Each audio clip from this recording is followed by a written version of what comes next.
Hey, TikTok! It's time to rock. Oh. I have the rookie Sunday. I have the Sunday show hosts with me here, and it's always a pleasure and a privilege to catch up with these wonderful guys after a week and a day. And this is preparation for my ongoing week hanging out with you guys. So this is the last thing that I do in the weekend. Isn't that great? Ending on an up note. Yes. Yeah. Excellent. Yeah. Good morning to everyone in the chat. Good morning to the dog part. Nelson Rodriguez, of course. Good morning, Nelson. D-Tube. Yeah. Mark Tanner. Morning, Mark. And and Teresa Maria de Souza. Good morning, Teresa. Yeah. How are you? Hope you're good. Awesome. Cool. It's fantastic. It's a pleasure to see you guys always, and to spend a couple of hours hanging out with you. If you guys weren't aware, we had our first ever channel draw competition yesterday, and the recipient of the Van Halen T-shirt is a regular to the show Robot Master Switch. So that was really awesome. Yeah. Well done, still waiting to hear from him. I could have set if he sent me his address and the size and the T-shirt Robot Master Switch, they'd be packing that T-shirt tomorrow for you. Snap,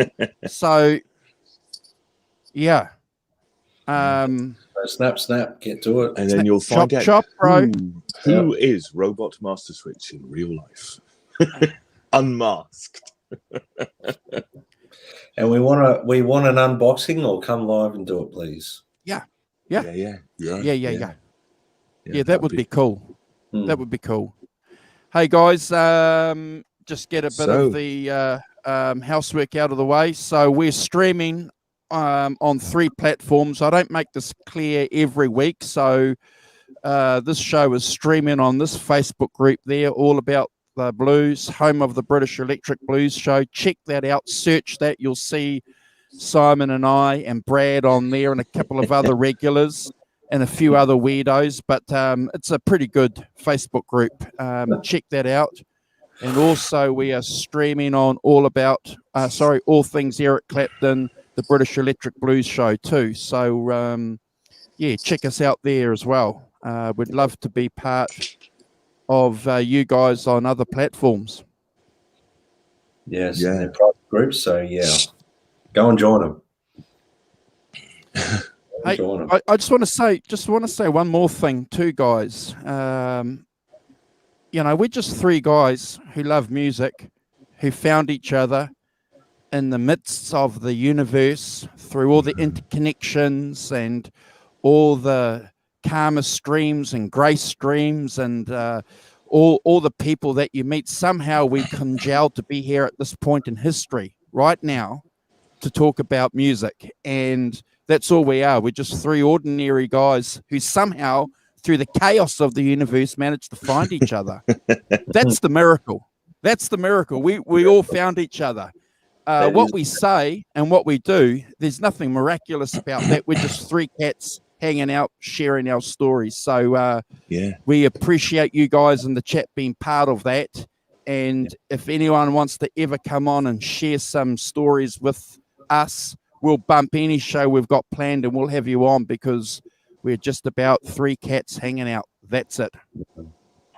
And that's important also to mention that we don't claim to be experts either. We're just giving our personal, our opinions on things and our knowledge of things, and we want people to share their knowledge too. And we're not sitting here saying that we're completely and utterly correct with what we're saying, but it's just our opinions and our thought patterns on things. And so thanks, Mark. If you can ping Robot Switch, what I'll do is I'm going to throw up my email address on here, and if you can just give him my email address and get him to email me so I can get this Lincoln T-shirt on the bus for him. Yeah. Well, cool. I hate to say it, Andrew, but Robot Master Switch is me. So you've got my address. No. I'm Robot Master Switch. To quote a famous film, yes. I'm Spartacus. No, I'm Spartacus. I saw that movie too. Clearly, you're not Robot Master Switch, so therefore you don't get the t-shirt. Oh dear. Mark, there's my email address. If you can message that to Robot and get him to flick me. Oh no, that's my work one. That's not going to work. I was going to say R and S, isn't that? No, that won't work. Delete. Well, that'll work, but here it is. Hold on. Let's get all this out because I'd love to get that on the plane for him. Just of interest, Andrew, do you get loads of rubbish in your email because you publish it on here? Sometimes, does you get loads of rubbish? No. We're not, I mean, it's always struck me like kind of like, I wouldn't necessarily put my phone number, but but actually, what happens? If somebody gets your email address, you get rained on with nonsense. No, you don't. Not at this level, anyway. So there's my email address there, Mark. DONCUR@X. Oh, gee, I can't, mate. I'm blind. That's not it. Hold on, I'll bloody DONCUR. Oh dear. The first bit's right in every. Right, hold on. Bloody amateur. Yeah, that's right. Is that oextra.co.nz? That's it. Yeah. Please. That's the one I've got. So, before we get into the show and before Simon introduces the album that we're talking about, I'm sure everyone knows that we've got a couple of things to talk about. And we always, when we do remember, take an opportunity to talk about gear because we're a gear-driven show as well. So what have you got there? Someone's got something. Oh, I've got it. And anybody who follows me on Facebook will have noticed this week I got one of these. Look at that. Look at that little beauty. Yeah. Look at that top. Proper maple cap. Beautiful. What was it? I don't know whether they are 6 mil or whatever they are. Not a veneer, but a proper maple cap. P90s. Good. Yeah, really nice. Stainless steel frets. Beautiful. Yeah, and open hip shot tuners at the thing. So, fantastically. Look at that. And as you can see, the neck has been is not glossed on the back. It's glossed from to there, and the neck. Oops, going the other way. See, so the headstock is glossed, and then it goes to not glossed for the neck. Set neck. Hey, Sonia. Good morning, Sonia. How are you? So yeah, mahogany back. It's got mahogany back. Yeah, really nice. Really, I've been looking out for one of these ever since they came out. I really, really wanted one of these. So is that a three-way switch there? It is, yeah, three-way. Yeah, three-way switch. Bridge, middle, and bridge, middle, and neck. Yeah, and a blend of the two in the middle. Yeah, beautiful. It's punchy, really nice, fantastic sound. And this is probably my beautiful, fantastic dog park. Yeah, it's got quite a big neck on it, but it's really comfortable to play. It's a little bit bigger than my Telecaster neck. If everyone's aware of the Fender 50s Telecaster maple neck, kind of quite a bit thicker, but it's really nice. And got a really good hard shell case as well. Came in a hard shell case as well. Beautiful. So, that's beautiful. Yes. So yeah, gorgeous. Really Congratulations. Lay off the sauce for a few months. Oh, that's delicious. So That looks so really pleased with that as a guitar. Yeah, Dogper set neck. No silly telly bridge. No, it's got two P90s, and they are. I think they're about 8K. I think my memory is something like that. So, but yeah, they are much louder than my Stratocaster pickups. I mean, really. Wow. Much punchier, but it's a great sound. You really hear the difference, between the two. So yeah, I'm really happy with it. It's fantastic. It's like you see something that comes out and you go, when fun comes at a reasonable price, I'm gonna get one. It's taken 2 years for it to be, you know, mostly they're 800 quid in the UK. I've seen, you know, I've not seen one under £800. Wow. It's beautiful colour too. Yeah. Proper, beautiful maple neck, kind of in that traditional kind of sunburst colour. Yeah. Beautiful. Yeah, fantastic. Yeah. So yeah, very happy with that as an idea. Yeah, so cool. Thank you, guys. It's fantastic. So I think I've got all the major guitar food groups covered now. Humbucker, single coils, P90s, telly. We're gonna need to hear some sound samples at some point. Yeah. I'll do something. I'll do some sound samples. Yeah, sounds great through my PV, my Delta Blues. Fantastic. Beautiful. A marriage made in heaven. P90s and a tweed amp. They are. You might end up selling off all your guitars and just keep the one there, Simon. No. Never happens. I'm not a seller of guitars. So, you know, I have, how many have I got? 5, 6 electrics now. And that's probably, you know, I mean, my old 32, 33-year-old, 33-year-old Japanese Stratocaster that I've had forever. It's, you know, that's not going nowhere. Then that new black one is fantastic. It's a great guitar, plays beautifully. It's fantastic. Another Japanese guitar, and I've got I mean, I'm a bit weird. Like these, like that, the gold one I've got, the gold Chapman, the ML2 Classic. There's only 66 of those. There's not hundreds of them. He only made a few. He made enough. He bought the pickups and then made the guitar for the pickups to go in there. Seymour Duncan, I think they're SH5s. So they got that real kind of PAF. It sounds quite telly-like, actually. It doesn't sound that far from my telly, which is interesting. It's not massively high output, you know, but yeah, it sounds great. Yeah. So I kind of got those things where you go, well, you know, yeah, there's not that many of them around, you know, so I'll keep it, you know, and even if I don't take that one out on gigs very much. So I just have it because I love it. And it sounds great, and you know, if I want to do humbuckers, it does it really well. It's a nice guitar. Awesome. Yeah. So yeah, really happy. This week, this week's a good week. Awesome. So Simon, if you want to give us a bit of an introduction into the album, and then that we're going to talk about, and then we'll do our usual. We'll just go back and just revisit probably our first experiences with the album. I have to admit, I'm heavily biased on this album, so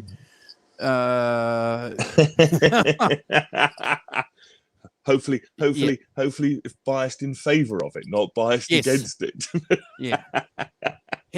Heavily biased. I'm a one-sided Stones nut when it comes to this album, and I do look forward to hearing what our co-hosts and obviously what everyone in the chat has to say about this album and the songs, because it's a defining album. Simon. Yeah. I'm just gonna read. I found a really good sort of article. I'm just gonna read a couple of paragraphs from an article by a guy called Anthony de Curtis, who wrote in Rolling Stone about it. He says, a sense of dread pervades the Rolling Stones' 1969 masterpiece, Let It Bleed, and is evident from the first seconds of the album's opening track, Give Me Shelter. Guitarist Keith Richards' haunting bluesy phrases, producer Jimmy Miller's eerie duero, percussion, and Mary Clayton's chilling background vocals evoke menace before a single word is sung. Richards conceived the song while strumming Jimmy Reed chords on an acoustic guitar and looking out of the window of a friend's apartment as panicked Londoners raced for cover during a violent rainstorm. The dread he felt, however, derived from a more personal source. His girlfriend, Anita Pallenberg, had been cast in the starring role opposite Mick Jagger in the erotically charged film Performance, and Richards feared that the two might be having an affair. When Jagger got hold of the song, it moved from beyond the personal and became a chronicle of a cultural crisis. War, children, it's just a shot away, he sings. The Vietnam War was raging, and the protests against it in London, Paris, on the campuses across the United States were shaking the very foundations of government. Revolution was in the air, but the powers that be were not about to yield without a fight. Within months of Let It Bleed to release in November and December, November in the US and December in the UK, of 1969, college students would be shot and killed on American campuses, and Crosby, Stills, Nash and Young would mourn 4 dead in Ohio. The counterculture had its own violence to answer for. The brutal Manson family murders occurred in August 1969, the same month as Woodstock, and Let It Bleed went on sale in the States just days before the Rolling Stones' free concert at Altamont, during which 4 people died, including a young black man who was stabbed to death in front of the stage. It may seem presumptuous to read all that grim history into one album, let alone one song, but half a century after it came out, Let It Bleed more than holds up under the weight. The Stones made their greatest albums between 68 and 72, Beggar's Banquet, Let It Bleed, Sticky Fingers and Exile on Main Street. That's no accident. The flower power utopianism of the 60s confused the band, whose musical impulses were rooted far more deeply in the rawness and reality of Black American blues and R&B. As the 60s collapsed into the 70s, the so-called me decade, with its emphasis on self, sex and survival, the Stones, for better or worse, were fully in their element. And for me, that's a fantastic couple of paragraphs on Let It Bleed as an album, and the time that it was being made and things. And I think it absolutely is that all over. So I'll just get into some details about it.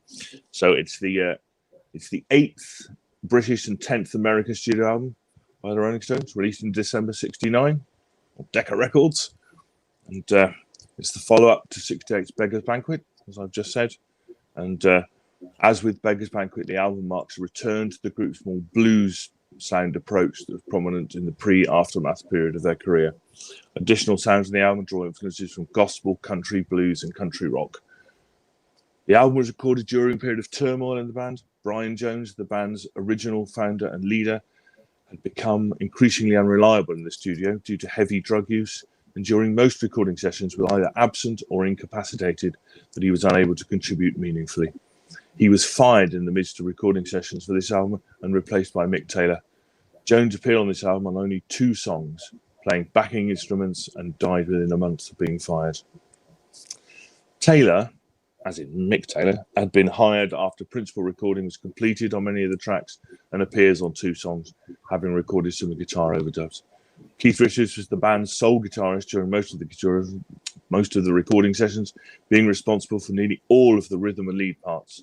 The other Stones members, Jagger, Wyman and Watts, appeared on nearly every track, with contributions from percussionist Jimmy Miller, and the producer, keyboards Nicky Hopkins and Ian Stewart, and guest musicians including Ry Cooder. So the album charted top 10 in several markets, including reaching #1 in the UK and #3 in the US. While no high-charting singles were released from the album, many of the album songs became staples of the Rolling Stones' live shows and on rock radio stations for decades to come, including Gimme Shelter, You Can't Always Get What You Want. So recording-wise, although the Stones had begun recording of You Can't Always Get What You Want in November '68, before Beggar's Banquet had been released, recording for Let It Bleed began in earnest in February '69 and continued sporadically throughout the year until early November. Brian Jones, the original leader and founder, had, of course, in the course of the recordings of the 2 previous albums, become increasingly detached from the group.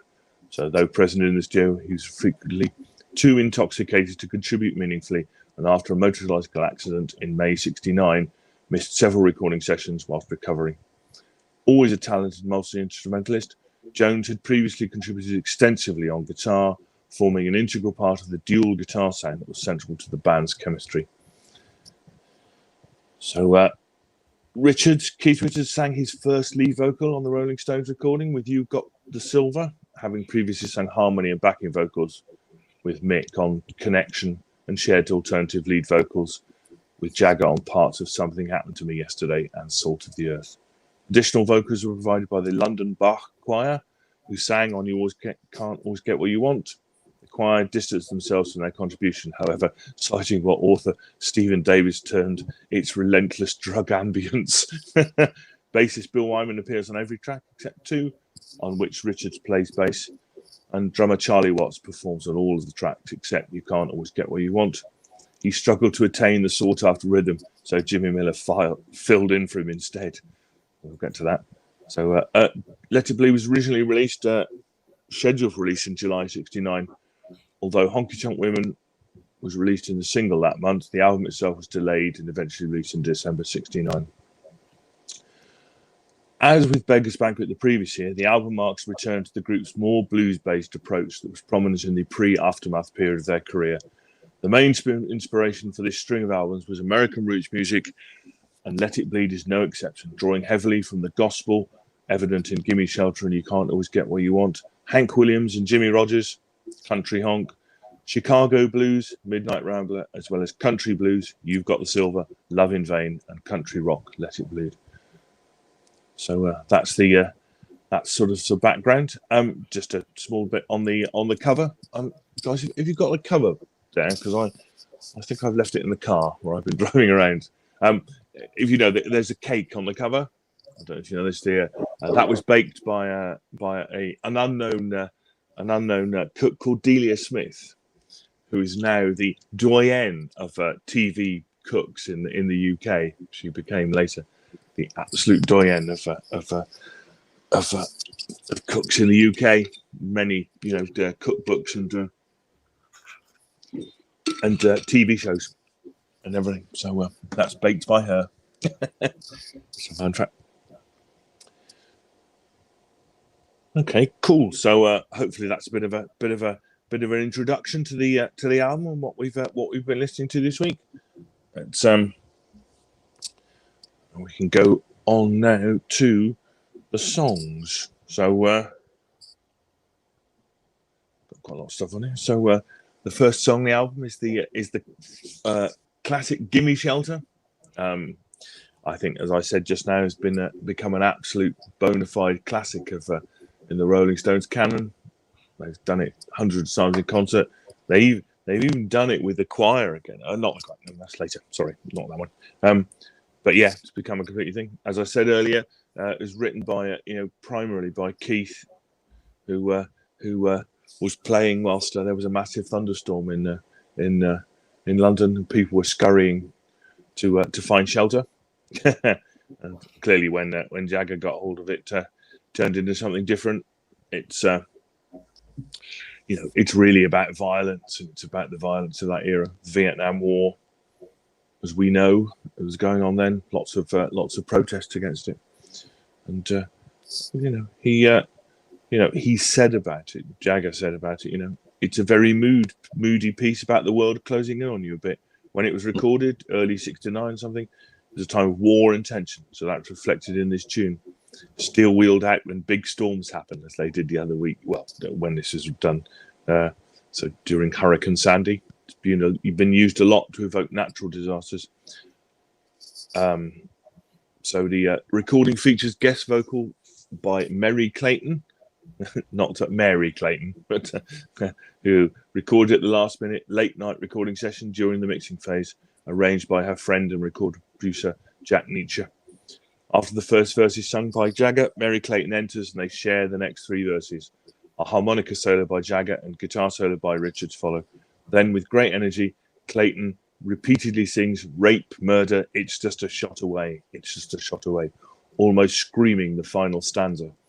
She and Jagger then repeat the lines "It's just a shot away" and finish with repeats "It's just a kiss away." When speaking of her inclusion in the recording, Jagger stated that Jimmy Miller thought of having a female singer on the track and told fellow producer Jack Nietzsche to contact one. The use of female voices was the producer's idea. It was one of the great moments along the lines of "I hear a girl on this track. Get one on the phone." Summoned from her bed around midnight, Clayton, heavily pregnant, made her recording with just a few takes and then returned home to bed. It rains. You can hear that, we'll get to this, at 2:59, that her voice actually cracks under the strain. She's given it so much. And when she sings "shot" and then the word "murder" during the show refrain, and you could hear Jagger faintly in the background go "woo," which is cool. So so as I've said, it starts off with that ominous kind of guitar riff, portending doom, destruction, and whatever. I think it's an amazing song, really. I think that one of the great things that it does is that thing where it builds and then drops and then it builds, and it has different instruments that come in, as maracas and harp that come in. Jagger's playing that, very bluesy kind of harp playing. It's got piano on it. It's got that groove, and it. I think it's a fantastic song, and it's a 20 out of 10 for me, because it's become a Stones classic. You can't escape from the fact that that it is in the A list of Stones songs. Yeah. I love its atmosphere. I think it's it portrays that, as I've said, that end of 60s kind of vibe and feel. When things are, that summer of love is gone and things are beginning to crack, and there's lots of violence on the streets and things. And I think it sums that up. And it's it's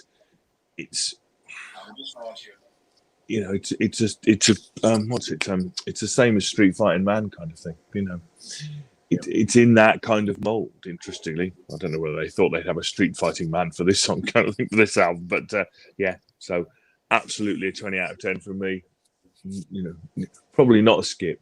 Definitely not a skip. Probably not. No, probably not. Brad. Oh, I think it's Andrew.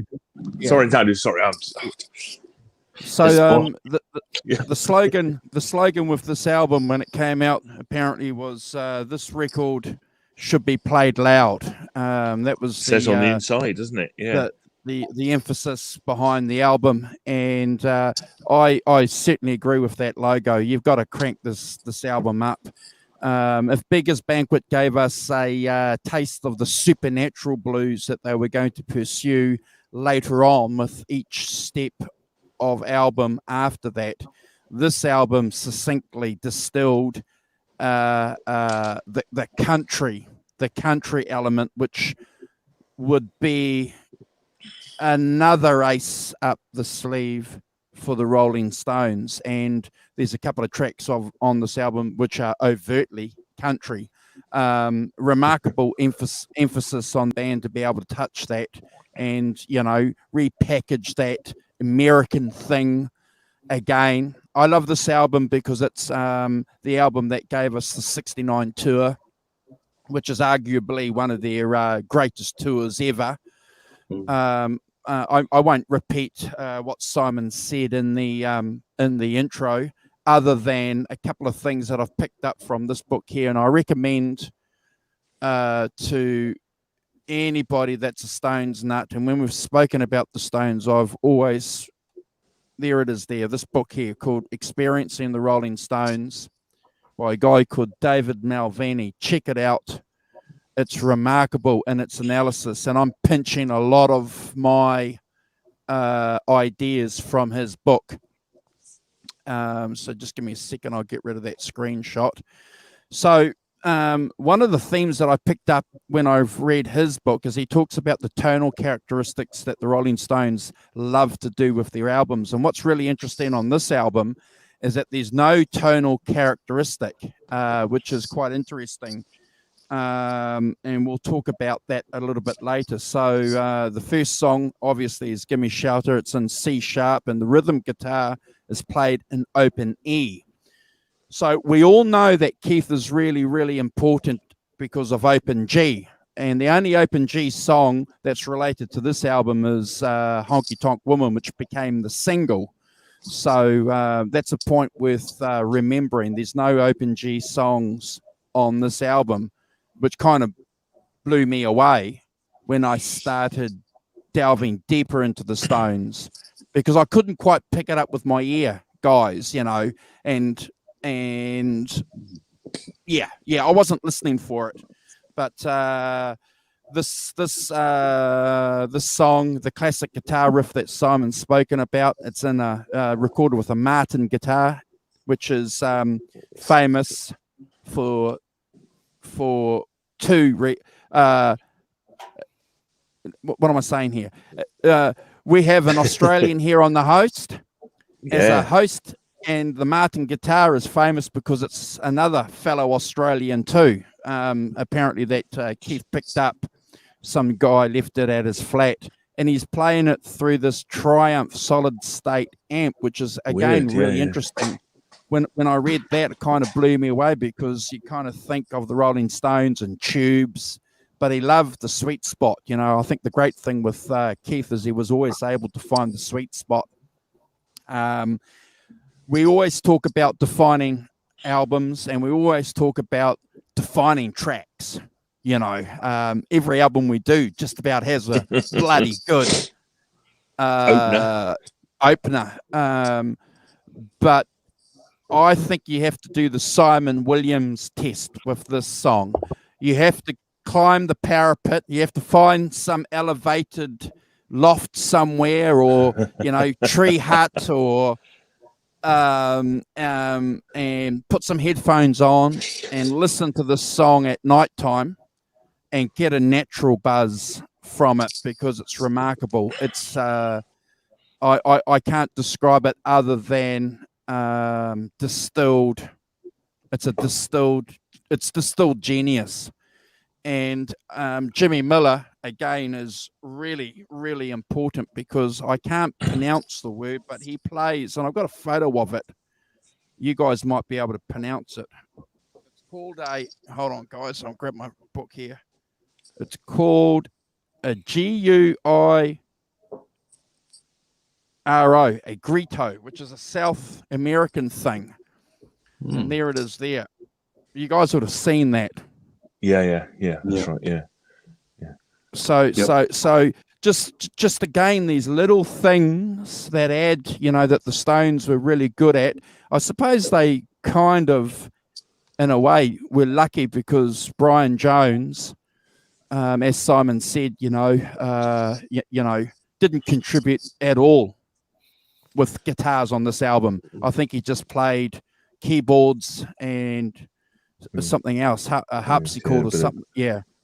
The interesting part, though, his legacy of all those different instruments and playing and having different things on for textures, that still carries on through this record, doesn't it? You know, as you said a minute, you know, the fact that he's you know, if you like, his ghost is present in terms of what he brought musically to the Stones. It's still all in the mix here, even if it's not him.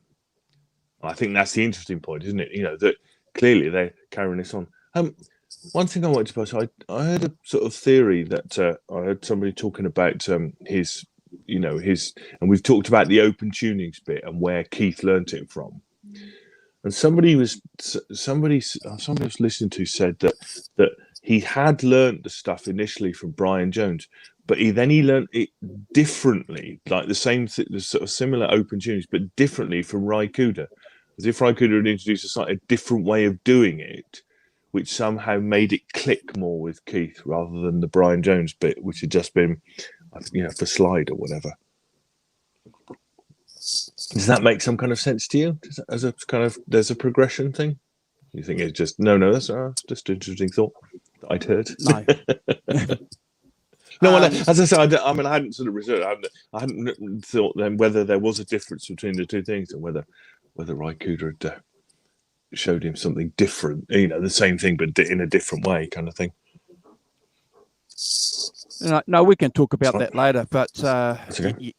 I think he didn't show him anything different. He showed him nothing different. It's Keith Richards and being the Glimmer Twin wiping Brian Jones out of a central position in the Rolling Stones, in my opinion. And Paul Trinker in his book makes a very, very good case for it.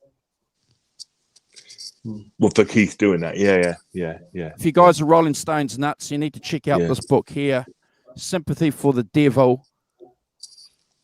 There's I don't know if I'm pronouncing his name, Paul Trinker. Yeah, Trinker, yeah. So he gives a compelling argument about, for example, and we've discussed this before, so we'll revisit it. Little Red Rooster is open G, and Brian was playing that on Keith's Casino, and there's absolutely convincing evidence that he was there when he was tuning the guitar to open G. So Are you telling me that Keith wasn't aware of that? Mm. No. I did clearly not. Yeah. No. Oh no. I'm not saying you. I'm just saying Oh, is he? people. No. Sorry. Yeah. Sorry. No, I'm Yeah. not saying that. I know you're not saying that. People. But we digress because we should get onto the tracks. Yeah. My rankings on this, I'm going to give it a Brad score, but we do like to pull out little bits and pieces of information. I think one of the great things about Mary on this too is that after recording the first verse, everyone in the studio showed their appreciation for her vocal performance, and she stopped singing to talk about royalties. She made sure that she was going to get royalties. Money. And that'd be hard work getting money out of the Stones. yes. So top marks. Well done, Mary, for safeguarding some kind of coinage in return for the album. Look, it's a 20 out of 10. I love all versions of it. I love all the live versions that they've done, the Stones have done, by getting in, the choirs to sing it, that album that they came out with, DVD, came out a couple of years ago, Stones in the Park. Again, it's one of the highlights of it. 20 out of 10, and it's never a skip. Brad. Well, I don't know how to follow all that. All right, so it for me, Give Me Shelter, it's got like that real haunting intro. It's like a really beautiful tremolo type effect on the guitar, and it's a wonderful showcase of what the Stones were all about to me. It's a beautiful vocal melody. The feel is very unique and very signature. Charlie Watts feel on the drums. That he's got a very unique feel. He sets that sort of, on when he does the snare hit, he sort of comes off the hi-hat. Yeah, it opens, doesn't it? It opens. So that in itself is quite unique. Mick's basically singing his, from his stomach and giving everything he's got in this song. Great guitar playing, great solo.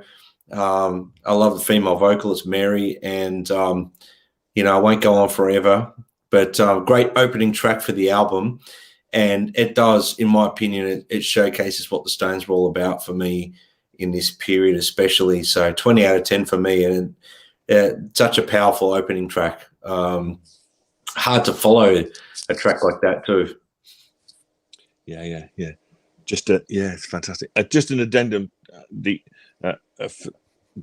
Apparently, when they were recording it, he said that the guitar that this Maton guitar that Keith was apparently you can hear the whole neck fell off at the end. You can hear it on the original take. It's clang. I couldn't hear it on what was released, but apparently at the end you could hear it falling off. Wow. Okay. I don't know whether he's being very brutal with it, but so fantastic, fantastic opener. I'm going with nothing, my theory of programming. You absolutely got it. So, song number 2, "Love in Vain." "Love in Vain" is, as everyone knows, a blues song written by Robert Johnson, the great American blues artist Robert Johnson. It has elements of early Delta blues songs in it. And for a while, it's believed to have been in the public domain. So I think there's a bit of a lawsuit stuff later to copywriting, which eventually revolved in Johnson's favour. But I think when they recorded it, it wasn't actually copyrighted to him, which is interesting. So it's just again fantastic, singing Mick Jagger, singing his best. I think the one thing I noticed about it is it's quite a mournful song, quite a sort of slow blues acoustic. I mean, it's got beautiful finger picking acoustic guitar in the left channel, and then they have a slide guitar on the right channel. So clearly, I felt that Keith was we've talked on here a lot about the way that Keith likes to have a kind of two guitars that intermesh together. And he did that with Brian, not so much with Mick Taylor, who's clearly a bit more of a lead guitarist, but with Ronnie Wood, absolutely, that's what he likes. And I think that on this album, that's what he's done. He's done it himself. He's managed to, do the two halves of what he wants himself. And I think it's it's clearly a mournful song about about going to the train station, followed to the station, a suitcase in my hand. It's kind of clearly somebody leaving somebody. But I think that's then the drum and bass coming on the second verse. So you just got Mick and Keith for the first verse, and you've got mandolin, which I think is played by Roy Kuda on it, which is lovely. Again, and I'm really interested by where all those textures, that legacy, that Brian Jones legacy for textures. Oh, we'll have a mandolin on this. We'll have you've described that American. We'll do. There'll be things going on. There'll be the sort of the crowd noises. There's all sorts of things that are happening on this album, which I think are fantastic, and I think that really contribute to it and make it really stand out. I think interestingly, in the third, there's a bit where Bill Wyman, he'll play a little phrase and then stop, like literally, that he goes dum, and then he does another bit and then stop. It's like, that's quite odd. It's good, it's fantastic. I really like it because it gives it another subtle, twist on what's going on. And so, again, this is a 10 out of 10. I think this is the Stones. They're really at their best in interpreting, American blues. I think they do a fantastic job. It has atmosphere, it has beauty, it has that mournful quality, and they play their asses off, as they say in America. So it's a 10 out of 10 from me, and never a skip. and again, another classic for me for the Stones. Really good. Although I think interestingly, it is quite a bold choice to put this second on an album, but they were bold in those days. It's good.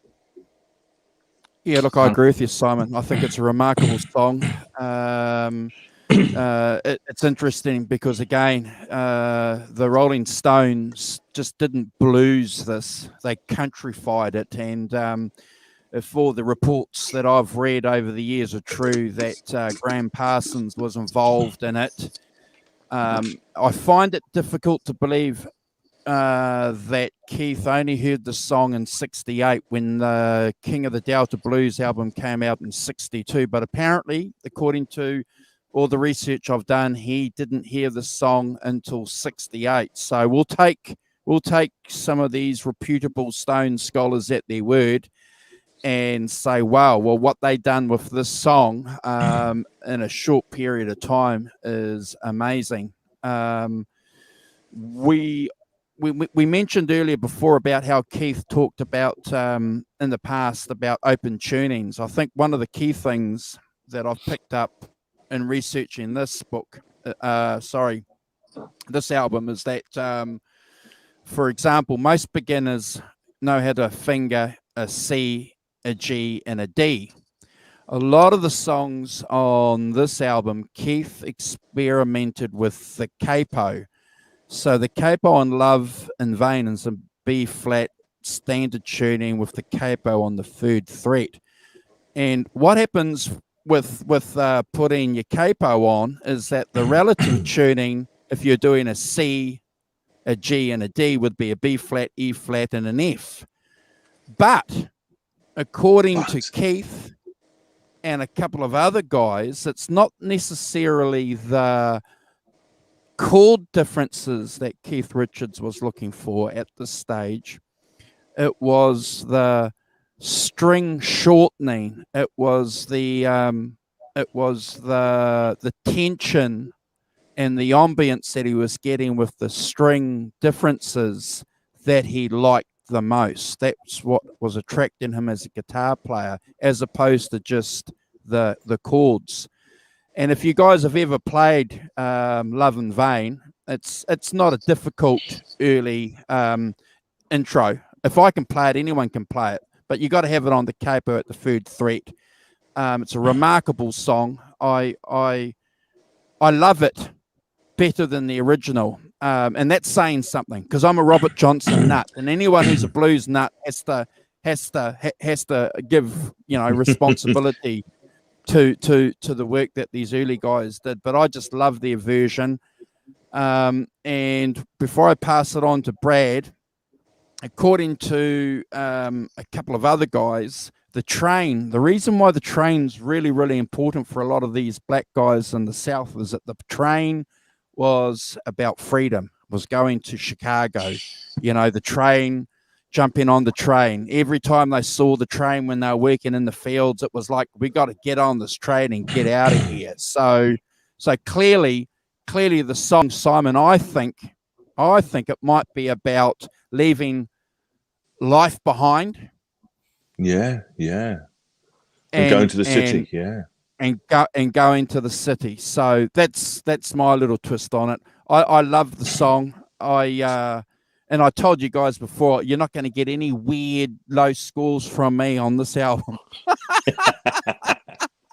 There'll be no timeouts from me. The only guy that might be doing some timeouts might be this guy here. Oh, prejudging. Harsh. Well, I'm pretty good. I'm pretty good. You never know.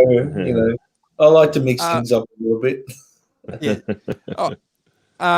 Look, it's a 10 out of 10, Simon and Brad. It's never a skip. It's a wonderful example of British guys playing acoustic blues. And I just want to add one more thing before I hand it on. This album's really important because it defined Keith Richards as the band leader. Because as Simon said, he played slide on this, and he played the acoustic intro as well. And then obviously when we go and do Get Your Ya-Ya's out and do the live version where they're playing different guitars with Mick Taylor, and you know it's going up another level. The live version is so if I give this 10 out of 10, the live version is 20 out of 10. It's a Brad score. Brad score. We should say that good morning, Robot Master Switch.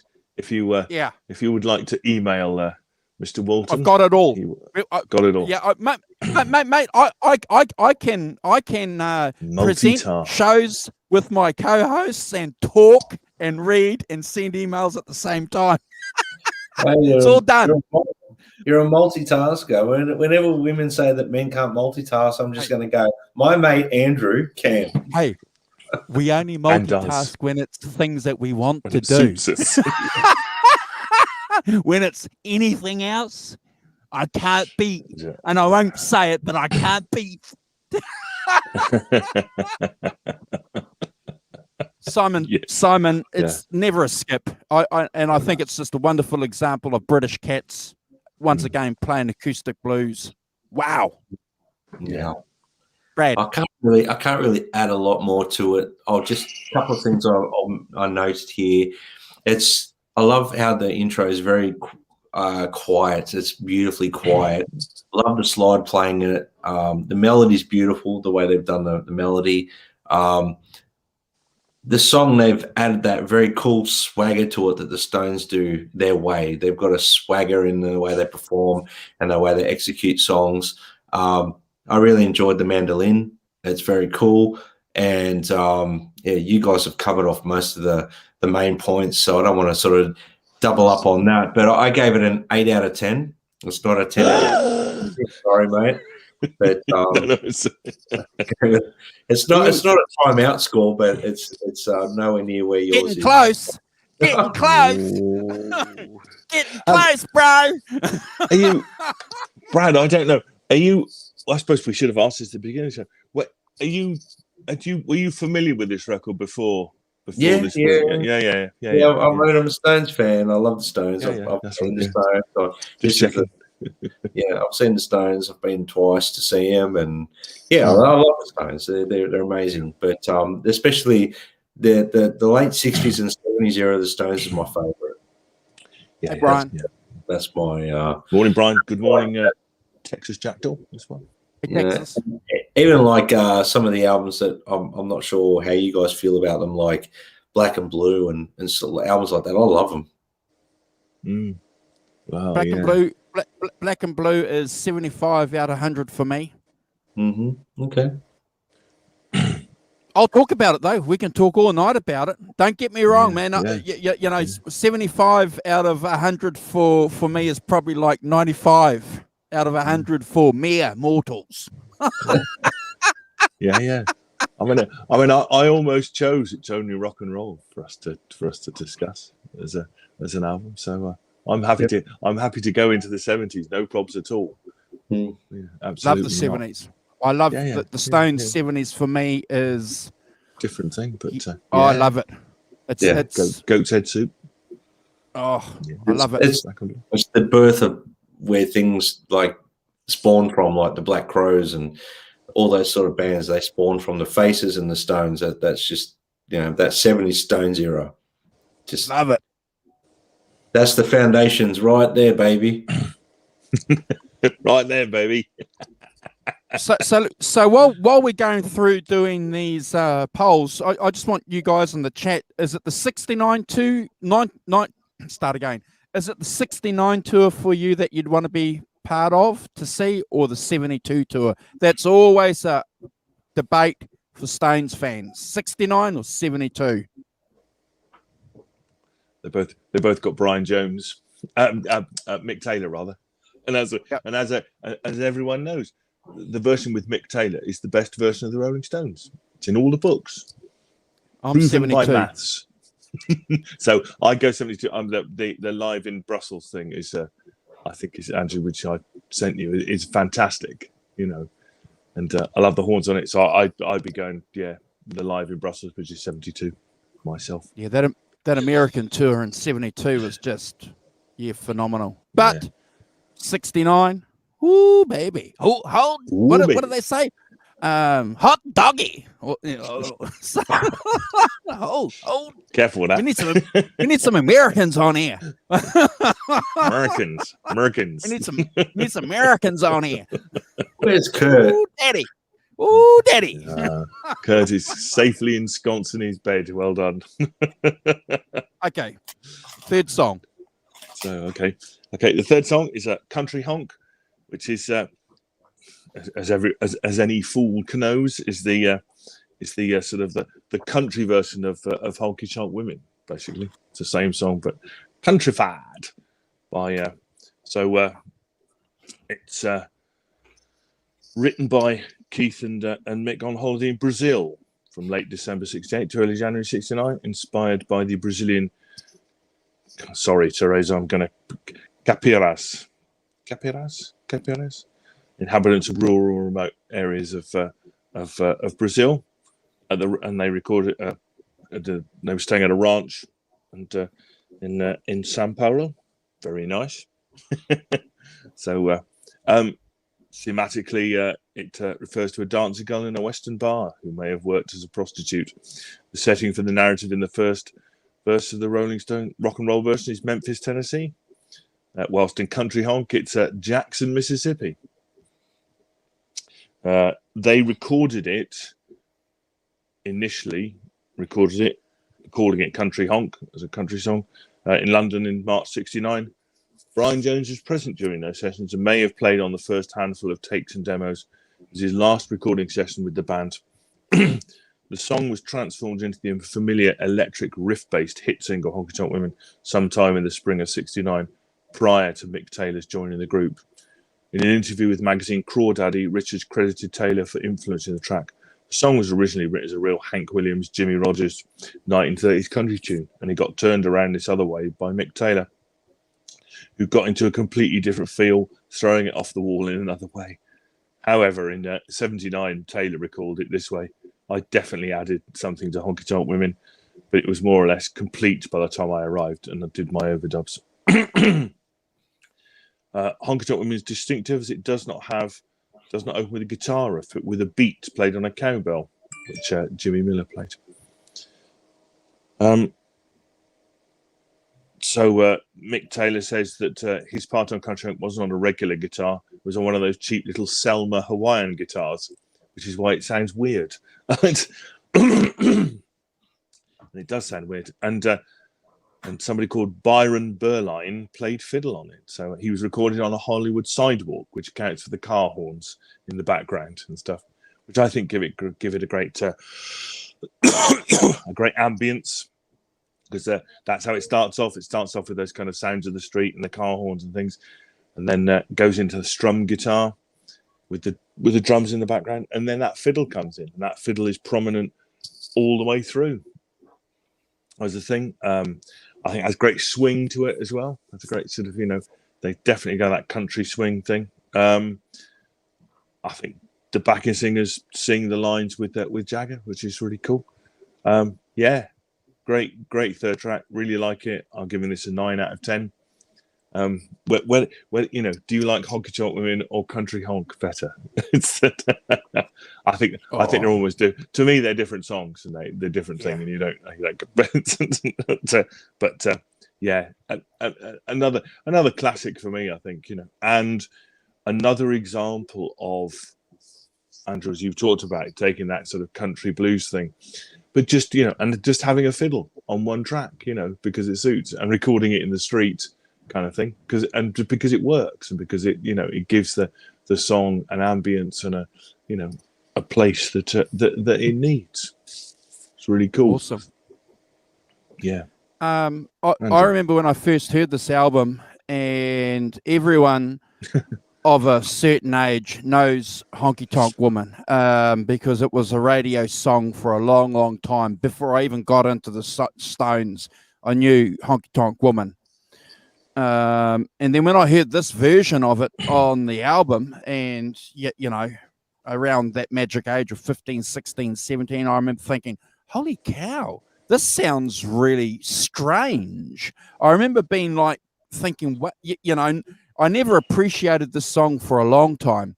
And then when I started getting into acoustic music and playing acoustic blues and a bit of country, and then found out, because this song's just in standard G, and it's easy to play along. So, and I started drinking beer with people, and we started playing guitars, and it was a song that you could play at beer parties. So I grew to love the song. We had Carl and I interviewed Sam Cutler. It's on the channel here about a year ago, maybe 18 months ago, and Sam Cutler told us that he played his what's the word? Uncredited, but he plays the horn, the car horn. Is Sam Cutler. So beeping the horns on the song. So I look, guys, I wanted to give the song a 10. I wanted to, but I can't. It's an 8. It's an 8. Never a skip. I love the song. Love it. I appreciate what Simon said about how it's a mesh again of that wonderful country influence, which again the Stones take to other levels with albums that follow this. It's just remarkable. But it's an 8 out of 10, Brad. Never a skip.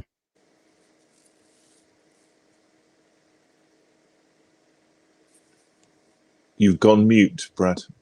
He muted me because he just didn't want to listen to me. No, I muted myself because I didn't want to answer back to your comments there, because you're probably going to time me out now. Oh,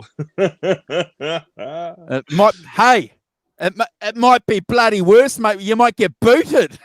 You might get sacked. Be careful. All right, I'm going to be very. You're fired. This might be the last time you guys see Brad on this show. You better start saying goodbye to Brad. Yeah, 4, always a skip. Yeah. Well, I'm not joking. He's in full fiery preacher mode now, isn't he? I'm not joking. I'm moonwalking backwards now. I don't know what to say. I can't change my ranking though. I can't change it. All right, because this is just coming from an honest place, just how I feel. Okay, I'll take my cans off and I won't listen to your score then. Yeah, you mute me. And then you and I will still be friends. Yeah. Oh man. Look, I'm not a fan of country honk. I like honky tonk woman better. That's just me. Okay. Yeah. That to me, I prefer that vibe. It's a fun version of the song. I'll give it that. It's got as the title points out, it's a country vibe. The violin to me is annoying. Borderline, it's borderline for me. It's sort of like, it's not quite where my musical tastes go with this song in particular. I like it. Personally, I'm not sure it has a place on the album in comparison to the rest of the songs, is what I'm saying. So I give my ratings as per the track listing and the songs that I'm listening to. And I gave it a 6 out of 10.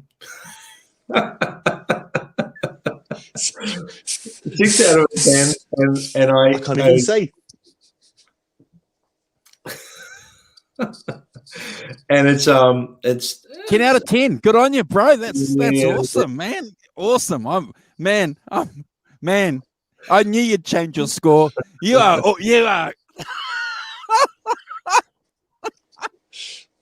If only he knew. Oh. I needed a good laugh, guys. Thank you. But you can time me up. Sometimes it's skip for me. Sometimes. Yeah, no, it's fine. You are, of course, wrong, but it's fine. Look at. Oh, come back and stop messing about.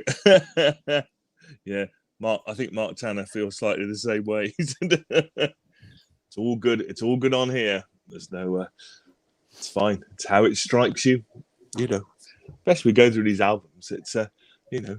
There should be. I mean, in a sense, I'm always quite pleased when somebody does, 5 pass, because it just, it's very easy to get, and for everything to be an 8 or a 9 or a 10 kind of thing, and I think it's really cool if somebody goes, it's not really my thing, 6, Sometimes a skip. I think that's good. Oh, that's okay. fine, Stop sticking up for Brad. Move on. Come on. Sir is getting annoyed now. Here we go. Everyone's jumping on the Brad bandwagon now. Oh,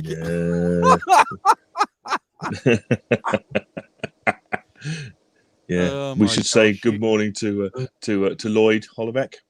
I don't know if I'm butchering your name, Lloyd. Apologies if I am. But welcome anyway. It's good to see you. So track 4, Live With Me. Hopefully it's live, not live. But anyway. So this was recorded with Mick Taylor, who joined the band in June. Although he played on the single version of Honky Tonk Women, but he later described this recording as the kind of the start of that particular era of the Stones, where Keith and him traded licks, stuff, which is cool. So it also marks the first time the Stones recorded with tenor saxophonist Bobby Keys, and the only time that Leon Russell would play with the Stones as well. So it's so that Russell and Nicky Hopkins contributed piano to the piece. So it's so along with Country Honk, it's one of the 2 songs that he played on, Mick Taylor. So the song's lyrics are cited the reason why the London Bar Choir asked not to be credited for their contribution to "You Can't Always Get What You Want," so, which is quite amusing. So so it starts off with the bass playing. What struck me, which is of course "Get Ready" by the Temptations. Is it Temptations? Yes, it is Temptations. And then Charlie comes in, and yeah, then you've got that classic two guitars, haven't you? One the sort of stabbing guitar, and one doing a sort of Chuck Berry type thing. I don't. And then they start playing two halves of the same phrase, which is the classic for me. That's what Keith likes. I'm sure he is. It's that I think is a classic Stones thing, isn't it? You know, do you play, back and forth, and the two halves make a whole kind of thing. And yeah, great sax solo from Bobby Keith. It's really good. And again, that use of another instrument that comes in, to give it a texture, to give it a change, to give it a difference. That is really cool. Really good piano playing as well. I love the way that the Stones, they don't. Jimmy Miller, I don't know. He's got a sort of way of mixing things, doesn't he? Quite often. There's quite things in the background. They're not pushed up. But, he definitely has that kind of 3D effect on his mixes, where piano and stuff might be quite in the background, quite not very loud, not very but they're in there and you can hear them. But not necessarily pushed right up stuff. I like that. I like that kind of 3D effect that they have on it. Sorry. So for me, this is an 8 out of 10. Never a skip, and I think it's the start of what Taylor and Richards do really well, playing together. So yeah, I agree with you, Simon. I think it's a wonderful example of the Stones, the bass, Charlie kicking in. You got the two guitars. A taste of what was to come with Taylor and Keith Richards. It's remarkable. So instead of looking along the line of Rolling Stones records, which I tend to do, I'm always trying to also look at the Rolling Stones, to look at this album and see it as it is in history, and try to not make too many connections, because it's a habit that I have, because it builds on the legacy of this band. So this song, from a guitar player's perspective, is pretty cool. I love it, that riff. It's pretty easy to play. There's a lot of YouTube clips out there. It's easy. I think Simon's mention about Mr. Keys coming in is fundamental, because he goes on to be a shining star in a lot of other Stones numbers. Standard A tuning, easy to play along with. You can jam to this, to the record or backing tracks, play it live. I love it. It's a 9 out of 10 for me, and it's never a skip. I might be able to I might be able to redeem myself, guys. So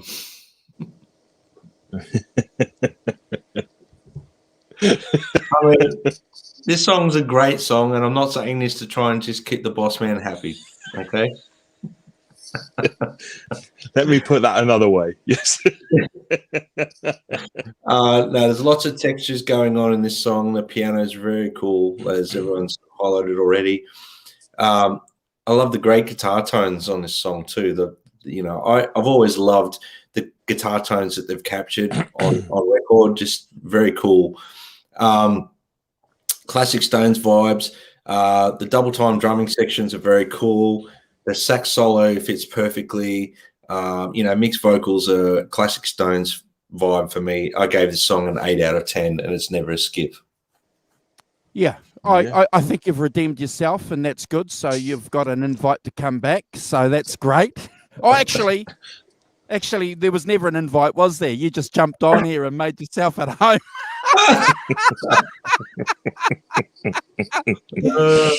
I thought it was the other way, Andrew. I thought it was I couldn't get off. You dragged me on. You threatened me with heavies. You said cyber kidnapping is the way I look at it. Yeah. Before we get on to the next song, I think it's really important that Simon made a good point about the engineering. So the sound engineer is Glyn Johns, so he's clearly a genius, and also the additional mixing was recorded at Olympic Studios, as Simon said in his intro, but the mixing they did at Sunset Sound Studios and Elektra as well. So the American technicians, engineers just managed to polish it up a little bit. So it's all credit to them. Love the song. Never skip though, Simon. No, that's fine. So anyway, yes, we should say hello to Mo. Welcome, Mo. That's a new name. Mo Show. So welcome to our little corner of Rolling Stones madness. Nice to see you. Fantastic. Okay, so the last track on side one. You know me, I'm always looking at it from a vinyl album perspective. So this is Let It Bleed. It's got that kind of woozy guitar beginning. It's got Bill Wyman playing an auto harp in the background, which I could hear quite clearly. Is that thing I was describing just now. Bill Wyman plays an auto harp that has a texture and a sound, but they mix it so it's quite in the background. So you've got to really listen to hear it. So it's making a contribution, but it's one of those things where it's only kind of half heard contribution, which I think is interesting, because I think that often you want to mix everything up and you want to have it really wide. So whereas they're looking at a bit more kind of a different way of looking at it, I think, mixing wise, not having everything to the forefront and having things on the periphery and having things in the background that you may contribute to the sound, maybe a slight thickening of the sound, or slight sort of that kind of pinging, or some ambient harmonics, whatever, but it's not really in the foreground. I think that it's, again, a kind of another texture that I really like, and I think is sort of what the Stones did in these sort of eras, and that's the Brian Jones thing. We'll have an auto harp, and the fact that Bill Wyman played it and not him as a thing. So the thing that struck me the most about it is the way that Mick Jagger pronounces lean. We are lean, so we're gonna lean on. I have no idea what part of America that comes from, but it's stylized, I think, is the word I'm looking for. It's basically it's straight in with a classic. Oh, it has that classic Charlie Watts drum thing, doesn't it? That is like the intro. It's the same as the intro to Honky Tonk Women. Da da da. Doesn't he? He does the same thing. I was like, oh look, it's going to be Honky Tonk Women. Clearly not, but yeah, it's a bit of a. So and then great acoustic guitar, drums and piano, and then it's got that electric guitar with it. I don't know if it's Brad. I don't know if you know what this is, like a sort of tremolo effect kind of thing. It had a really odd effect on it towards the end. Yeah, I heard that.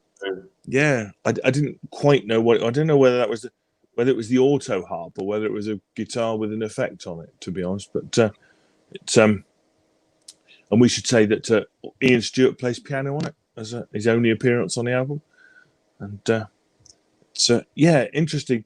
Again, having that guitar riff and the slide under the singing kind of going on as well. That they went on to probably trademark. It's their thing. Again, this is an 8 out of 10 for me. Never a skip. But good ending to side one. Yeah, I love the song. It is an auto harp. Even that woozy kind of bit that really is quite prominent in the second half. As far as I know, yeah. And if you guys, this is for Stones Nuts. If you go and have a look, listen at the 2-minute 03 mark, you'll hear Bill Wyman miss the chord change. So even the great Bill Wyman. Hey, KMX Rocks, thank you for joining us. Got it. got it wrong, but they still keep it in the song. This is one of the great things about rock and roll bands. And someone in the chat made a mention about, the Stones, their favorite garage band. Look, I'm not going to argue against that, because this is a mistake that a garage band would leave, for whatever, because it sounded good. It didn't spike on the screen. Oh my, we got to get rid of that because there's a spike here or there's missing. It's a trough. It's a trough. Oh, we can't have that. We got to have all these levels peaking at the right time.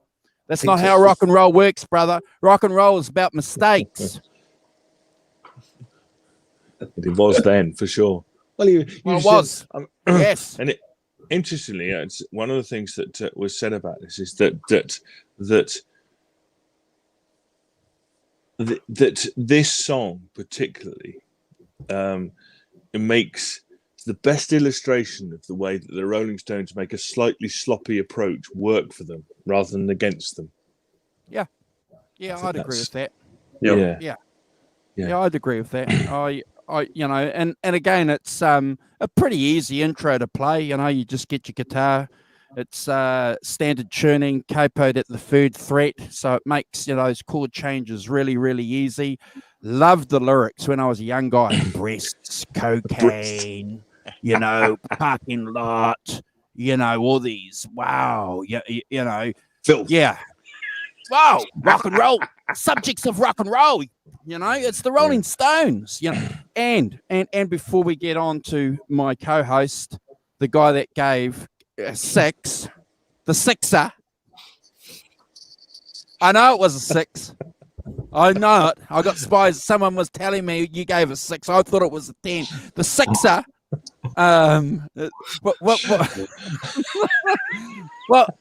What we got to remember, guys, too, is that the Rolling Stones at this time and a year after this were cool. They were still cool, but they were dangerous. They were and we got to remember that they weren't a pop. This is when they were getting that dangerous edge. And yeah, baby, this song's pretty good. Look, Simon, it's a 9 out of 10 for me too. It's never a skip. Sixer.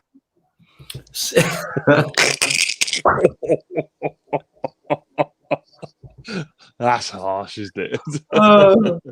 Well, I was on your side there, Andrew, until that 6er comment. So, in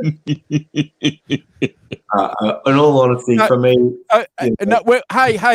I just have to correct these guys in the chat. Think that I've called you a 6er because it's a great thing. No. This is not a cricket 6.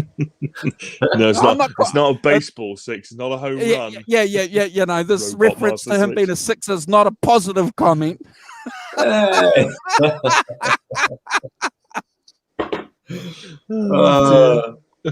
on, where are we? What song are we up to? Let It Bleed. This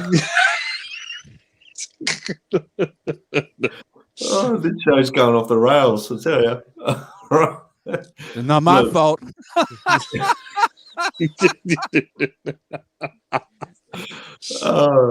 Let It Bleed. Very cool. It's a very cool cruisy song. I can picture driving along country beach road listening to this song. I love it. The vocals are very classic Stones. Some great slide playing. As I said before, I love the guitar tones that these guys pull. Great guitar tones. The bass and drumming are stellar. And I'm going to give it a 9 out of 10 and a great way to end for side 1. It's just a great song. And, in the context of how I've rated the songs, it's basically on the context of the tracks on the album. That's all. So, yeah. You should say, shouldn't you, that it has some fantastic lyrics in it. I absolutely. I dreamed of a steel guitar engagement when you drank my health in scented jasmine tea. But you knifed me in my dirty, filthy basement with that jaded, faded, junky nurse. Oh, what pleasant company! It's fantastic. That's a really cool rhyme. It's fantastic because it's a fantastic kind of, as Andrew says, kind of slightly sort of violent, sort of dirty underbelly kind of image, isn't it? All of that, fantastic. So hats off to them for that. All good. Okay, now side 2. Smooth landing on side 2.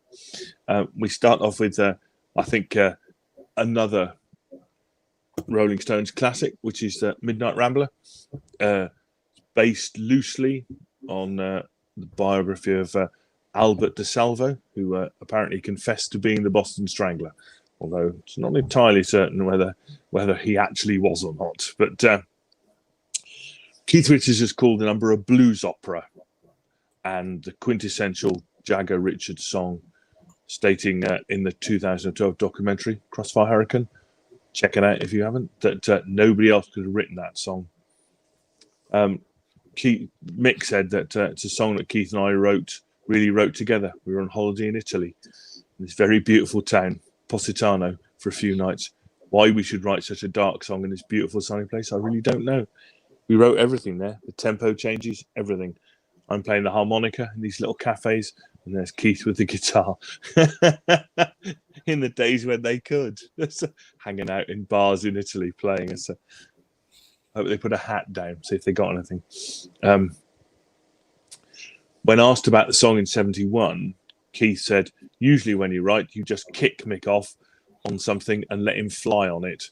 Just let it roll out and listen to it and start to pick up on certain words that are coming through.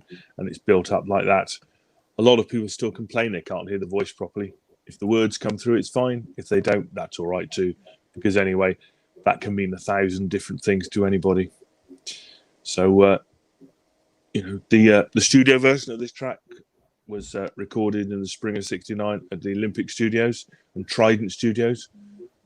And using, when Mick performs vocals and harmonica and Keith plays all the guitars on the track, using a standard tuning for the main guitars and open E for the slide. And Bill and Charlie with he's and multi-instrumentalist Brian Jones is credited with playing congas.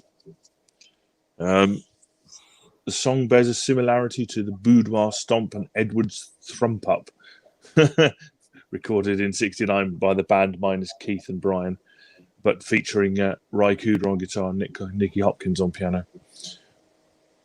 So as I said, this is kind of, that kind of classic Rolling Stones. It's got a classic riff at the beginning, sort of intro, slightly off blues sort of riff, and then Mick's coming in with the harmonica straight away over the bass and drums. And then you've got a verse again with that kind of spooky slide in it as well. And what I love about this is the speeding up. You can never, you can't do that to a click track. It's that kind of speeding up, doesn't it? You speed up deliberately. I'm sure it's a deliberate, speed up a bit in the tempo. And then they have to stop where they kind of back off, right off. And then you think it's going to stop. And then Keith starts again. Starts like, it's coming to a stop. We'll do a bit more. And, it's fantastic. Again, the sort of speeding up and the speed up at the end as well, which is fantastic. Great vibe, great sort of spooky vibe to it. Weird lyrics with the Midnight Rambler roaming about. Typical Stones of this period sort of subject matter. So a 10 out of 10 from me. Never a skip. Fantastic song. As I say, I love the kind of having the balls to like almost stop, to drop everything out, almost stop, and then start up again. And think that's fine. That really works as a thing. I don't think you do that now. I don't think it's somebody would be saying, somebody in committee would be going, "Ooh, don't do that. People think it's stopped." Don't do that. I don't do that. I don't do that. Fortunately, it didn't work. It didn't work like that in those days. Yeah, so, Mr. Walton.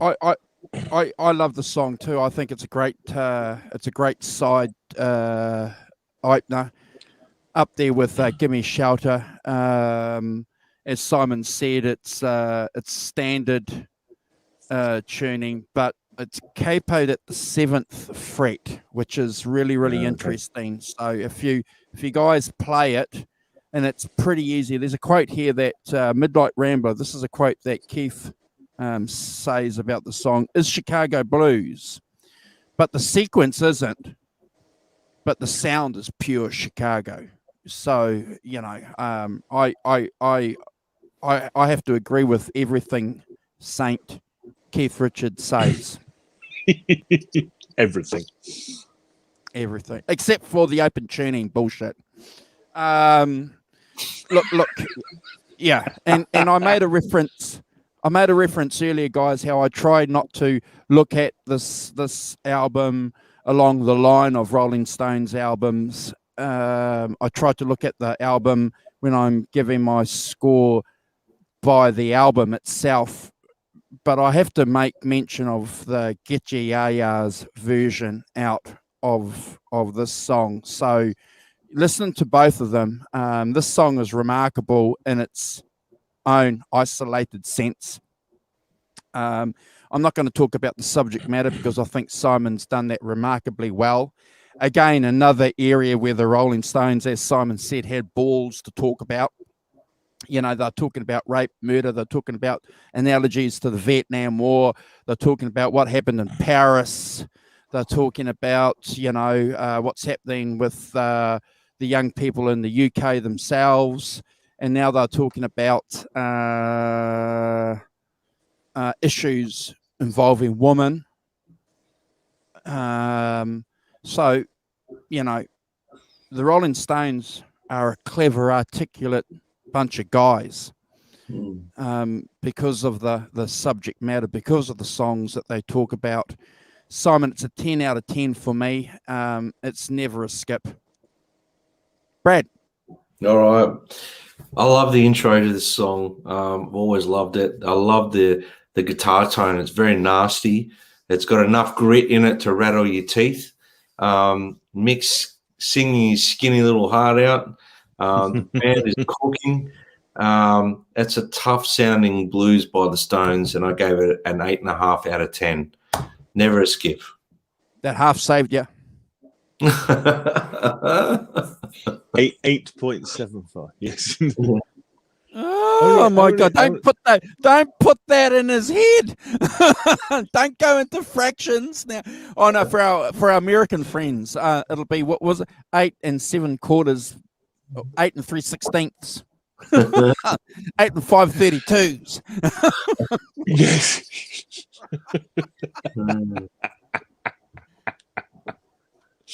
We're metric here. We're metric. Oh, only 8.5. Yes. Yeah, that's harsh, bro. Yeah. Should we explain yourself? Go explain yourself. 8.5. Look at that.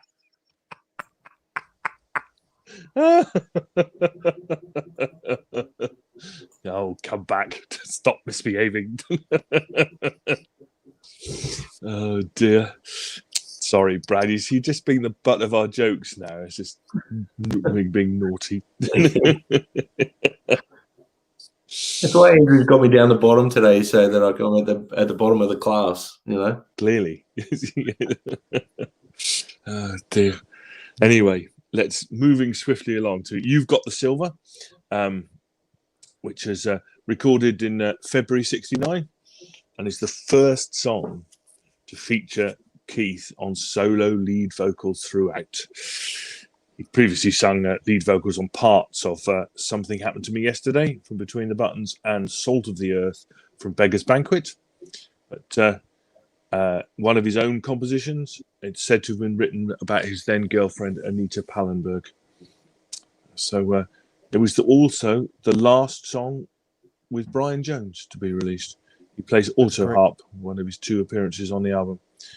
The band recorded a version of the song with Mick on lead, but opted to use Keith's version for the official release. Clearly, the Jagger version is around, bootlegs, and apparently Jones's auto harp, her contribution can only be heard clearly on the alternative mix with Jagger on vocals. And he played during the section of the verses where the drums join in. Bill Wyman's bass playing also stands out more in the unreleased alternative mix. The official album mix is an auto harp mix, very low, although it can be heard in the right-hand channel. I could definitely hear it. Again, I'll go back to my point about, just mixing it over here, so it becomes a kind of a thing you kind of are sort of conscious of, but only half conscious of it. There's a fluttery thing in the background kind of thing. So Nicky Hopkins played organ and piano on the track, and a backwards echo effect is applied to a Keith slide guitar track. Preston. So this is quite interesting. I didn't realise that they divided. So they had three main keyboard players: Billy Preston, Nicky Hopkins, and Ian Stewart. So Billy Preston played on the soulful gospel type numbers. Ian Stewart played the boogie woogie songs on fast songs, and Hopkins played the ballads. So that's something I hadn't realised before. So they divided it up like that, depending on, So the story that apparently there's a story that Jagger's vocals were accidentally erased. The legend is that Richards recorded the vocal because Jagger was in Australia filming Ned Kelly. However, a high-quality bootleg recording of the Jagger vocal indicates that Richard's vocal was a deliberate choice.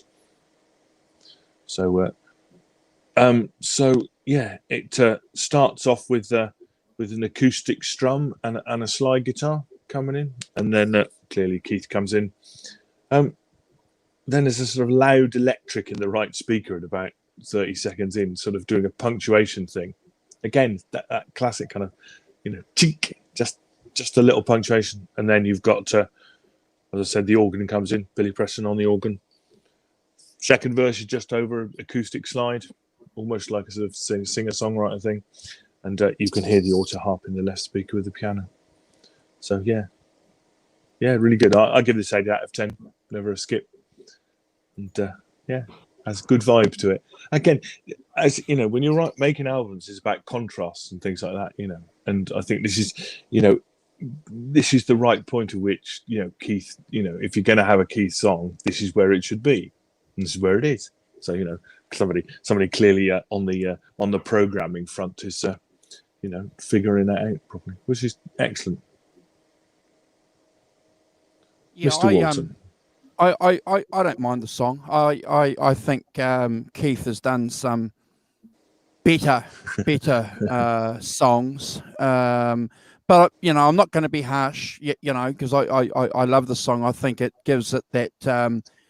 I mentioned earlier at the top of the show that there's no tonal landscape on this album that the Stones did with Beggar's Banquet, and they did with other albums after this. This is all over the place as far as keys. So this song is in the key of F and open E with the capo at the first fret. So I just couldn't get over years ago when I started developing this addiction for the Rolling Stones, how many of the songs had slide. They just love the slide. And they're pretty good at it. I'm not going to add more to what Simon has said. Obviously Anita is the inspiration for the song. Keith's vocals are pretty good. I prefer Happy if I had to pick one. What else have I got here? Just hold on, guys. There's no other notes here that I've got other than I'm going to give this a 9 out of 10. It's never a skip. No. Well, for me, this is like a really soulful but gruff vocal from Keith. It showcases where he's at vocally.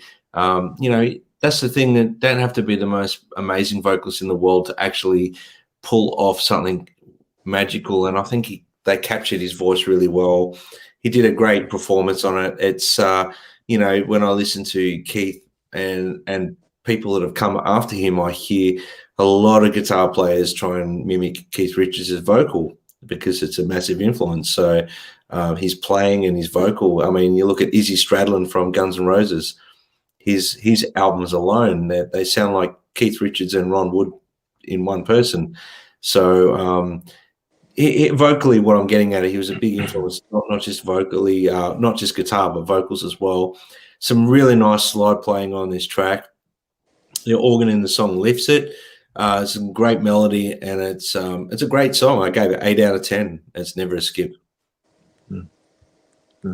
Well, as I say, it does provide the contrast, doesn't it? You know, which I think is cool, really cool. You know that all your weapons in your arsenal are there to be to create a great record, and that's one of them. You know, somebody singing an alternative song, somebody else singing, so that it gives it a change of emphasis and a change of atmosphere and a change of sound as much as anything else.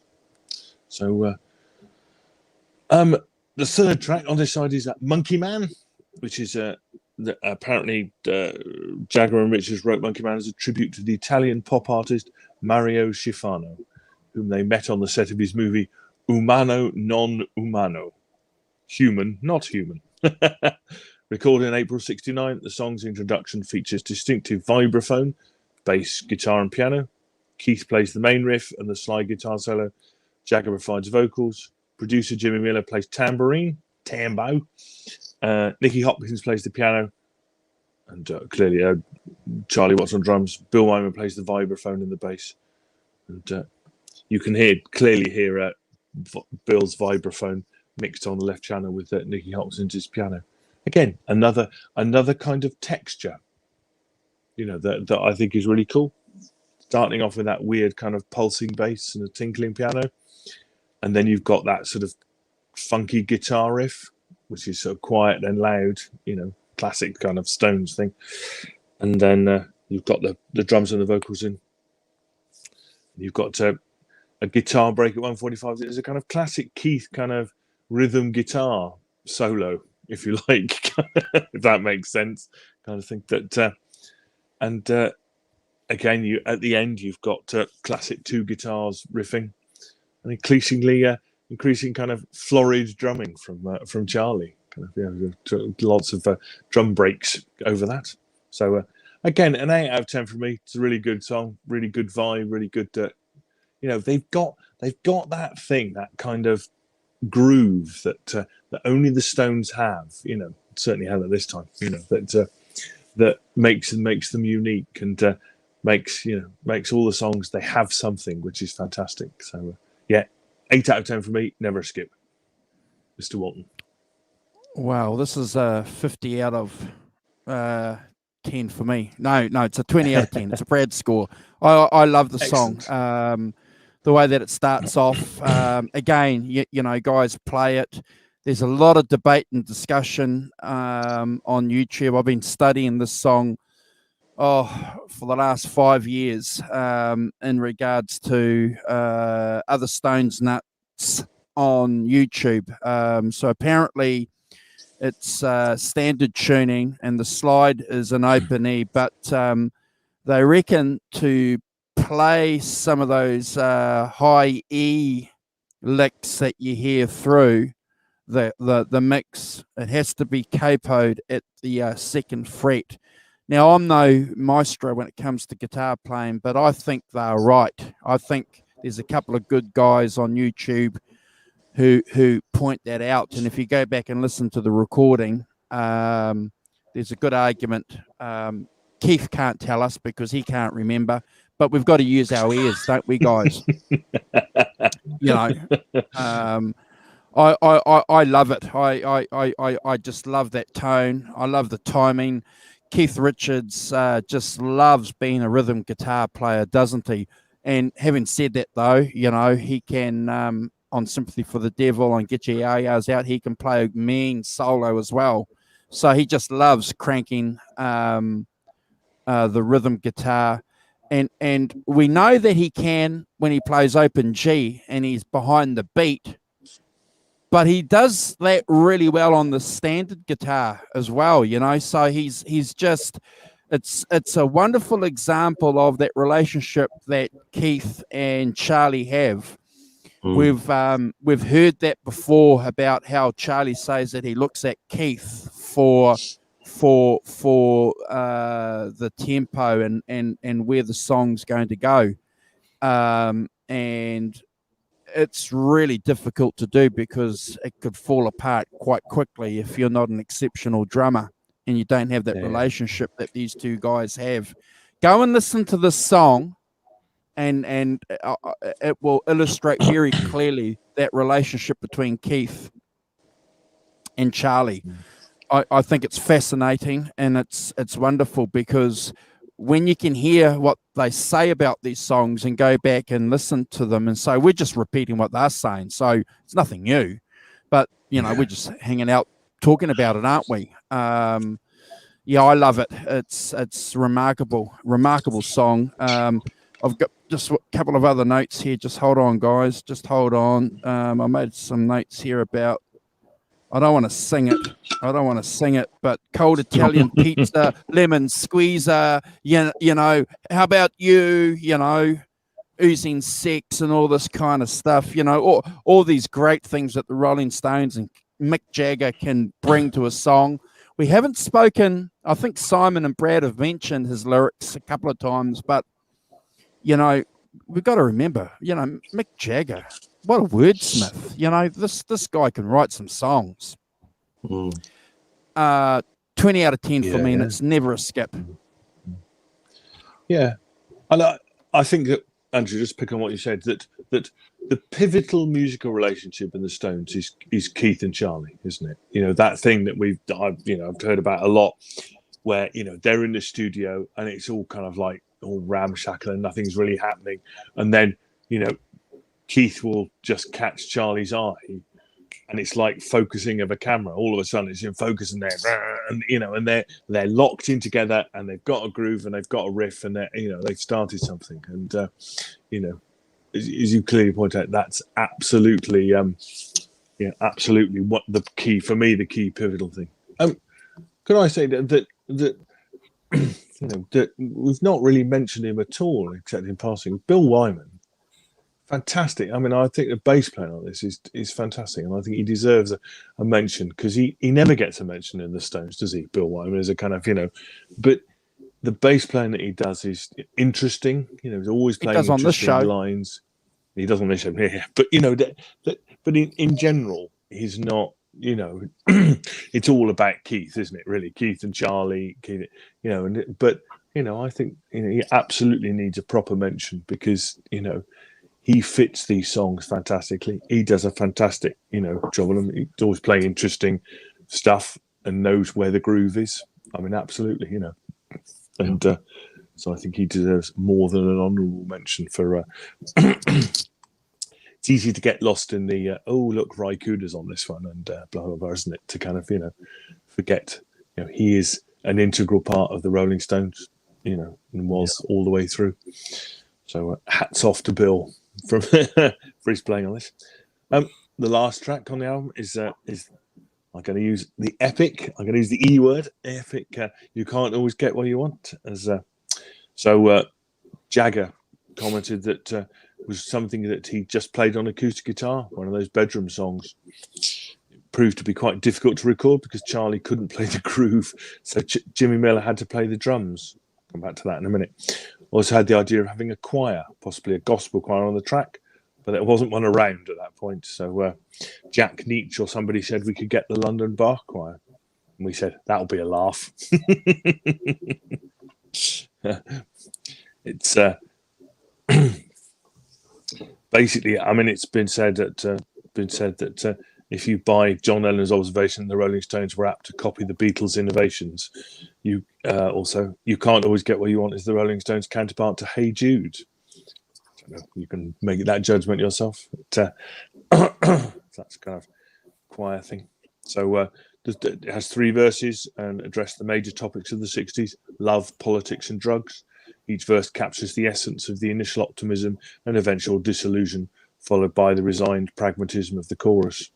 And I've certainly, Marianne Faithfull's claimed that she was the muse for this, amongst other things.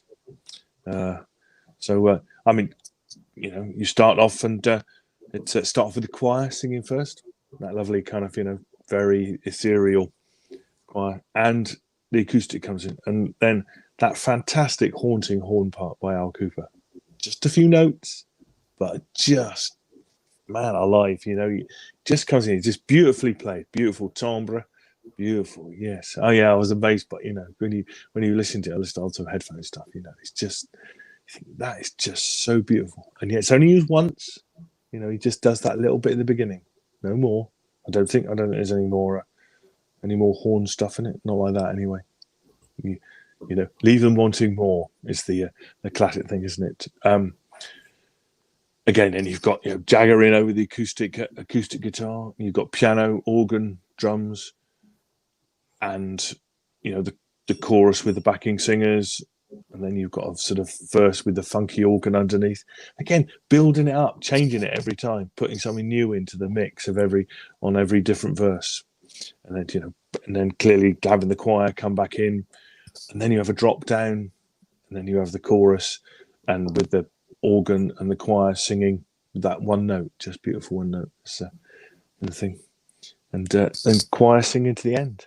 And also, the one thing I say about the drums, do you not think the drums are the precursor to that whole kind of 90s Manchester beat, which every band now uses, that kind of dance rhythm that they use now? I mean, it's in there. I was like, blimey, wait a minute, this could be the Stone Roses, or with that beat. It was amazing that it went back so far. I hadn't really picked it up before. So a 20 out of 10 from me. I think it's a fantastic song. I think the lyrics are fantastic. I think what I said earlier about the three ways. There's a small story about the guy Mr. Jimmy, that they apparently Jimmy Hutmaker of Excelsior, Minnesota, claimed to be the Mr. Jimmy cited in the song, and he said the phrase "You can't always get what you want" to Jagger during a chance encounter at the Excelsior drugstore. However, David Dalton, who writes for Rolling Stone, claims in his commentary that Mr. Jimmy refers to Jimmy Miller, the Stones producer. So I hope it's Jimmy Hutmaker from Excelsior, Minnesota. Somebody should come from Excelsior, Minnesota. It's great. And yes, fantastic. I mean, clearly a 20 out of 10 from me. I think it's a fantastic, ending. Amazing. The third, what I would call the third sort of, classic on this album, really closes that out really well. It's got all the elements. It's a fantastic song. I'm not going to disagree with you, Simon. It's 7 minutes 30. It's one of the Stones' longest song, and it's a masterpiece. It's their version of something that clearly only the Rolling Stones, I think, could do. And all credit to Jimmy Miller. Mr. Jimmy is just fantastic. Al coming on, just providing that arrangement, which is so integral to the song. Mick Jagger's vocals. Simon's already mentioned about Mick on Country Honk, putting on that American accent. He does it so many times in Beggar's Banquet. He does it, I love it. One of the reasons why I love Mick Jagger is that he is an actor with his vocals. It's remarkable. I remember getting in 91 the VHS version of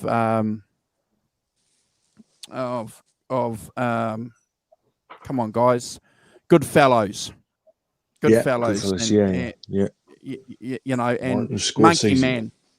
Monkey Man was on that, and that sort of sparked my interest again, and because I go through stages.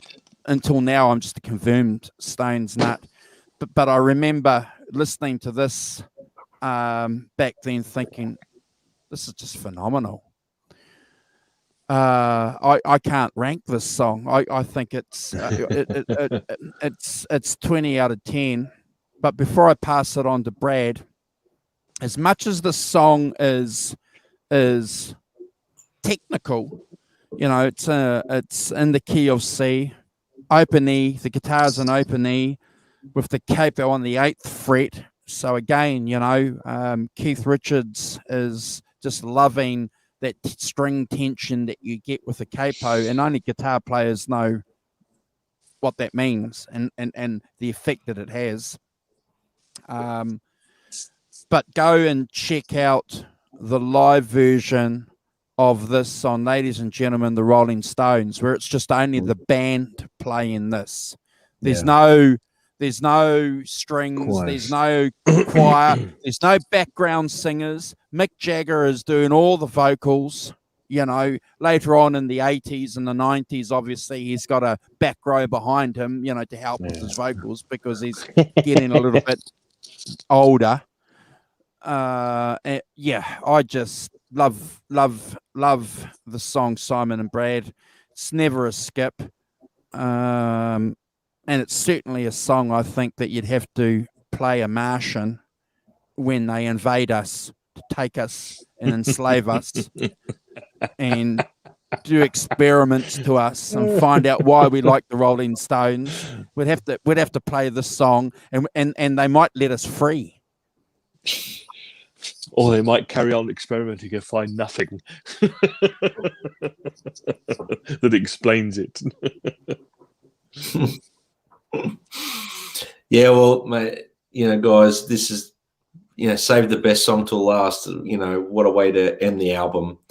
I adore this track. I always have. From the, you know, Rock and Roll Circus movie to this album to the live versions I've heard of it, to other bands playing it. I just love this song. So the acoustics in the track, they just sound full bodied. There's just so much resonance there.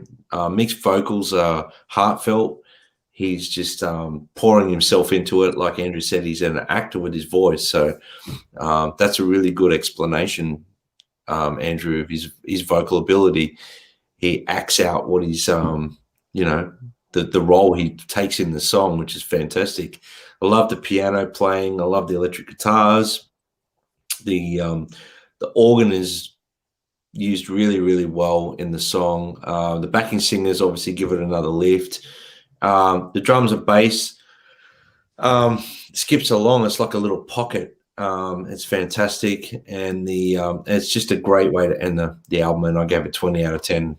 I mean, it's one of my favorite Stone songs. It's amazing.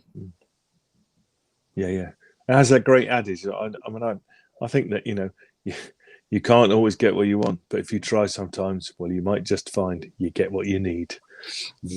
Well, I think that's, you know, that has some meaning to it, doesn't it? Has some depth to it in a way. That little sort of proverbial way. Yeah, it's really good. Yeah, fantastic. So fantastic way of turning it around. It's look. If only we were a podcast, Mo. But yeah, we can find out what your story is. That would be cool. So yeah, for me, this is in the run of great Stones records, and you know, it's been an absolute pleasure to listen to it many times over the last week. Absolute, you know, yeah. You know, 'cause I think it's, you know, it's one of those defining Stones records. It defines the way that Keith plays, has the open tunings. The capo thing is really interesting, isn't it? I notice with a capo, when I play a capo, that I always think that you put a capo on fifth fret. As soon as you put a capo on a guitar, it makes it more of a kind of folk instrument than an electric guitar. You know, I don't know why. Yeah, but you're right. You know, you play the figures further up their neck, they get a different vibe, a different feel to them, which is really cool. Yeah. So thanks for that, Andrew. That's been really interesting to dig into that stuff. But yeah, great record, right up there in the Stones canon. Never a skip. Oh no, you know, you got Beggar's Banquet, you've got this, then you've got Sticky Fingers, Exile on Main Street. You know, Goat's Head, a rock. It's just phenomenal. I love it. I think it's a remarkable piece of recording history for us, and it just captures that time. We speak about this often, don't we, guys? You know, but you know, you can go back and just listen to this song. It's always, the CD's always in my vehicle. It's in my van.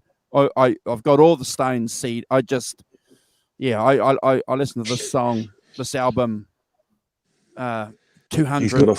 He's got a 400 CD changer in his car.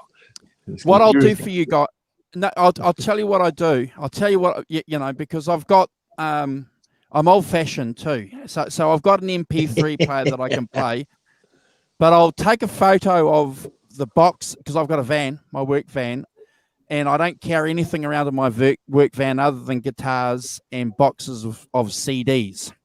And I rotate the boxes of CDs in my front seat. Nice. Well done. Yeah. Look, I love this album, Simon. We can talk about the Stones for hours, can't we?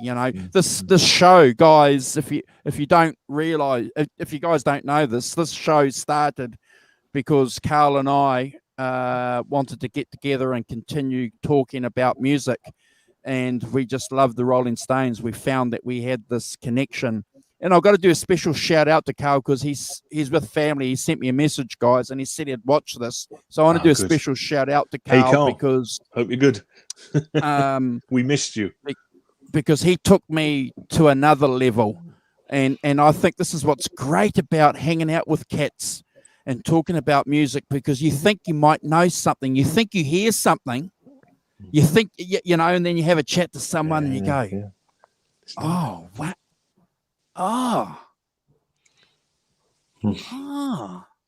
I didn't get that, No. So I love it, that Bad Company album, Simon, that we did a couple of weeks ago, I'm still listening to it. Yeah. Well, it's a great record, isn't it? ZZ Top, bro. I've been in between me doing my homework for these shows. I've been. Have you guys checked out the latest Billy Gibbons single? Yeah. Cool. Yeah. Jeez. He's the king, mate. He's the Rev. He's the Reverend Billy G. Yeah. Johnny Bean. Well, Johnny Bean. Oh, Johnny Bean. What's up, Johnny Bean? What's up? Daddy Bean.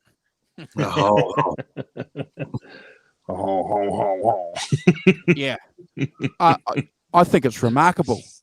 That this guy is still doing stuff like that. So, Simon, it's been Cool.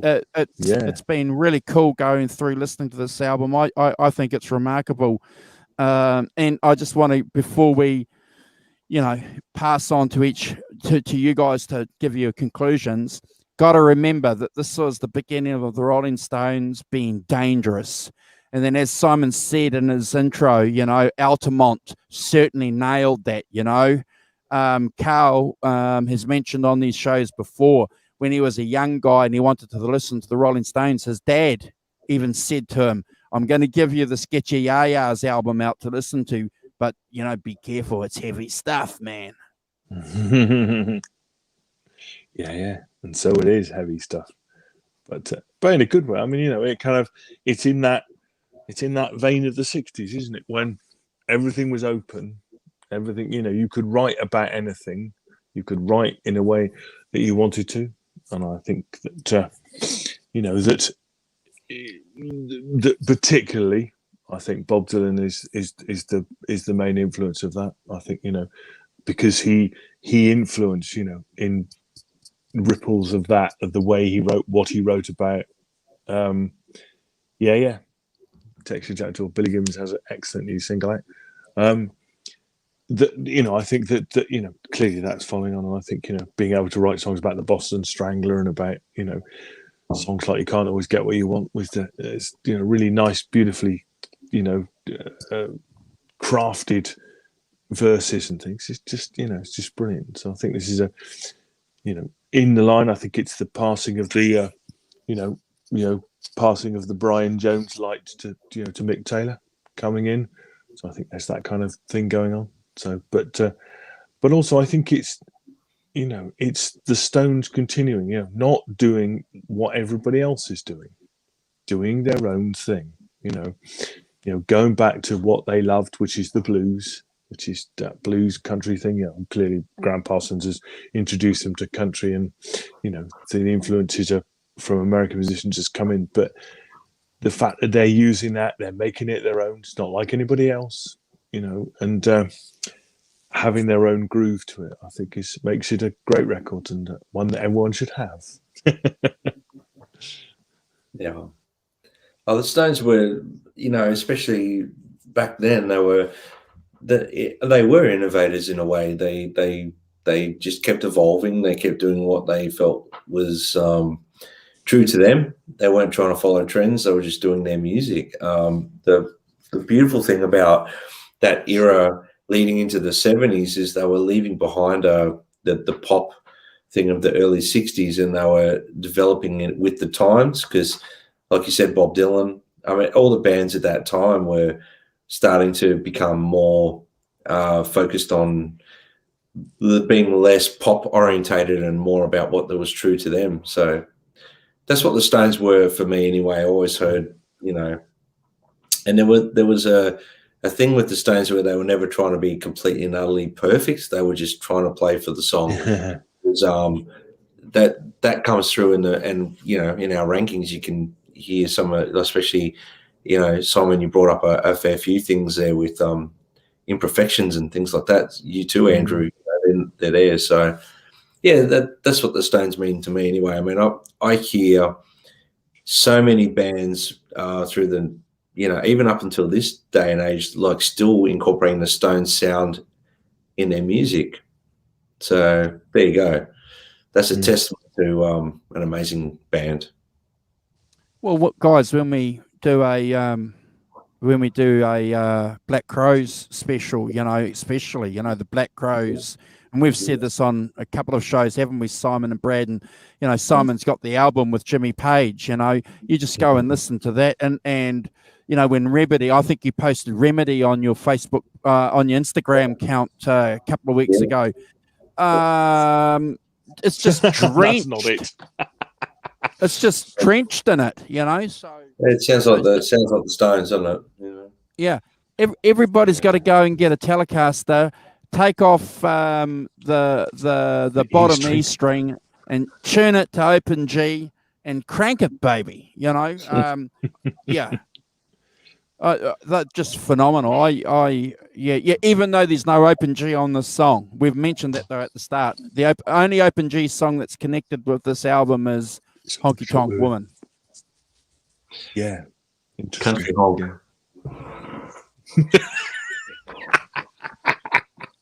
Sixer. Bro, have you got an album for us to discuss next week? Yeah. Don't remind me. I'm getting this bad taste in my mouth. I'm gonna have to go and write a song. Gonna have to write a song now. A bitter and twisted song. Sixer. You got me in a songwriting attitude. You gave it a sixer.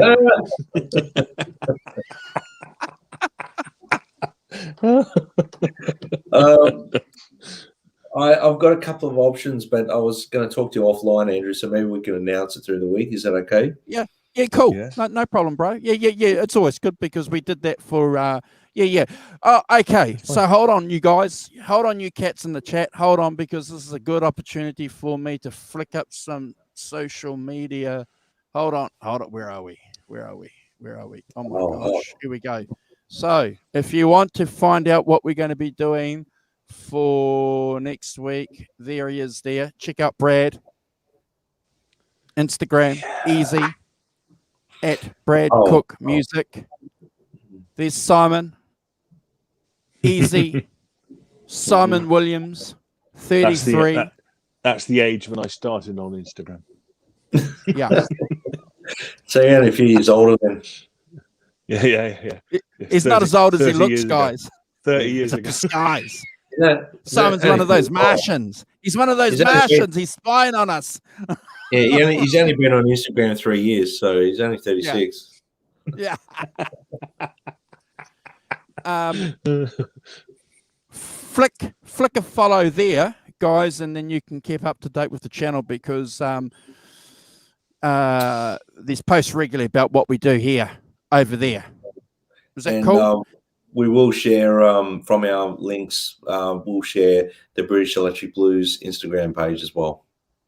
Cool. It's in my bio anyway. It's in my bio. Awesome. Okay.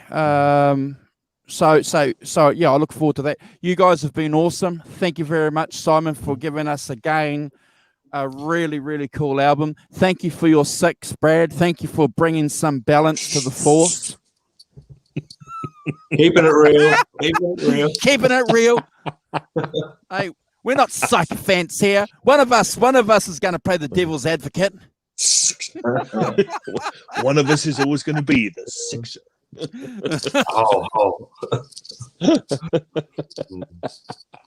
Show, if you want to come on, email me. I'll flick you my email address. If you want to come on, have a chat. That'd be good to know. Yeah. We'll get anyone on. We guest people here. Okay. I'm gonna say goodbye. I'm gonna pass it on to my co-hosts, and then Simon's gonna say goodbye to everybody in the chat. Is that cool? Yes. Thanks for checking us out, guys, and make sure you subscribe to the channel. All right. Make sure you subscribe. Share our channel. Share it amongst your friends, and give us a like. Thank you for the 6, Brad. I think they're having a go at you. I think they're having a go at your bloody accent, mate. Oh, dear. Okay, so we should thank Lloyd Hollaback. Thanks, Lloyd. Robot Master Switch winner last night. So get in touch, Robot. Oh, you have, and chosen your shirt. That's fantastic. Mark Tanner, Texas Jackdaw. Thanks, Texas, for being around. KXM Rock, great name. Mo. Hopefully we'll have you on, Mo, if you contact Andrew. Who have we got? Nelson, of course, Rodriguez. Thanks, Nelson, for being here. The Dogper. Yeah, who else have we had? Johnny Bean, our Lord and Master. Mike Rogers. Thanks, Mike, for dropping by. Sonia, of course, she was in earlier. Thanks, Sonia. Bye. I think that's probably everyone. Mark Tanner. Awesome. Going back a bit. Yeah, so thanks all for joining. Hope you enjoyed it. And we'll be back next week for part another great album. Yeah. Awesome. When's the next when's your Van Halen 1 part 2? Don't know. We're gonna oh yeah. We That's right. Yeah, I can't give I'm not any... committing you. I'm committing you to the week after next, Andrew.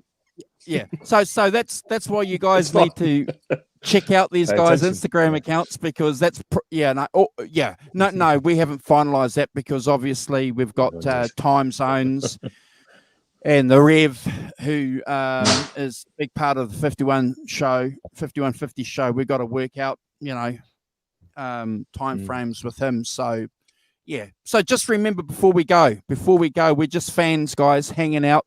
We're not experts. We're just fans, just talking about music. That's it. We've got opinions.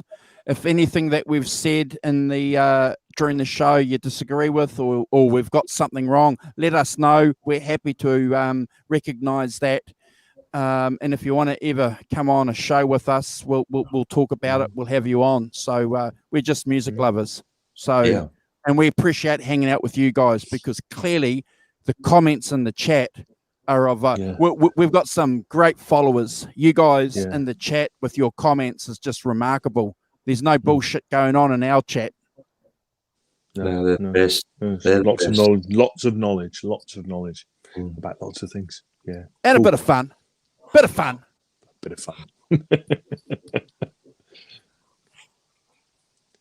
All right, guys, take care. Here. We'll see you next week. Oh, five's better. 5 strings is better. He's holding up 6. 5 strings is better. 5 is better than 6. See, there's 5 there. Anyway, look Can at you count that. them? Oh, you need to clean it. Look how dirty your guitar is, Andrew. It's a dirty bitch. I'm only talking about the guitar, guys. Come on. Yeah. Hey. Sorry, I didn't mean that. Dear. I didn't mean that. And there was no. Yeah. We're getting a bit silly now. It's okay though. Yeah. Okay. Where are we? Where's the exit button? Where's the eject button? Stay safe, everyone out there, and we'll see you next week. Cool. Bye. Cool, guys. See ya.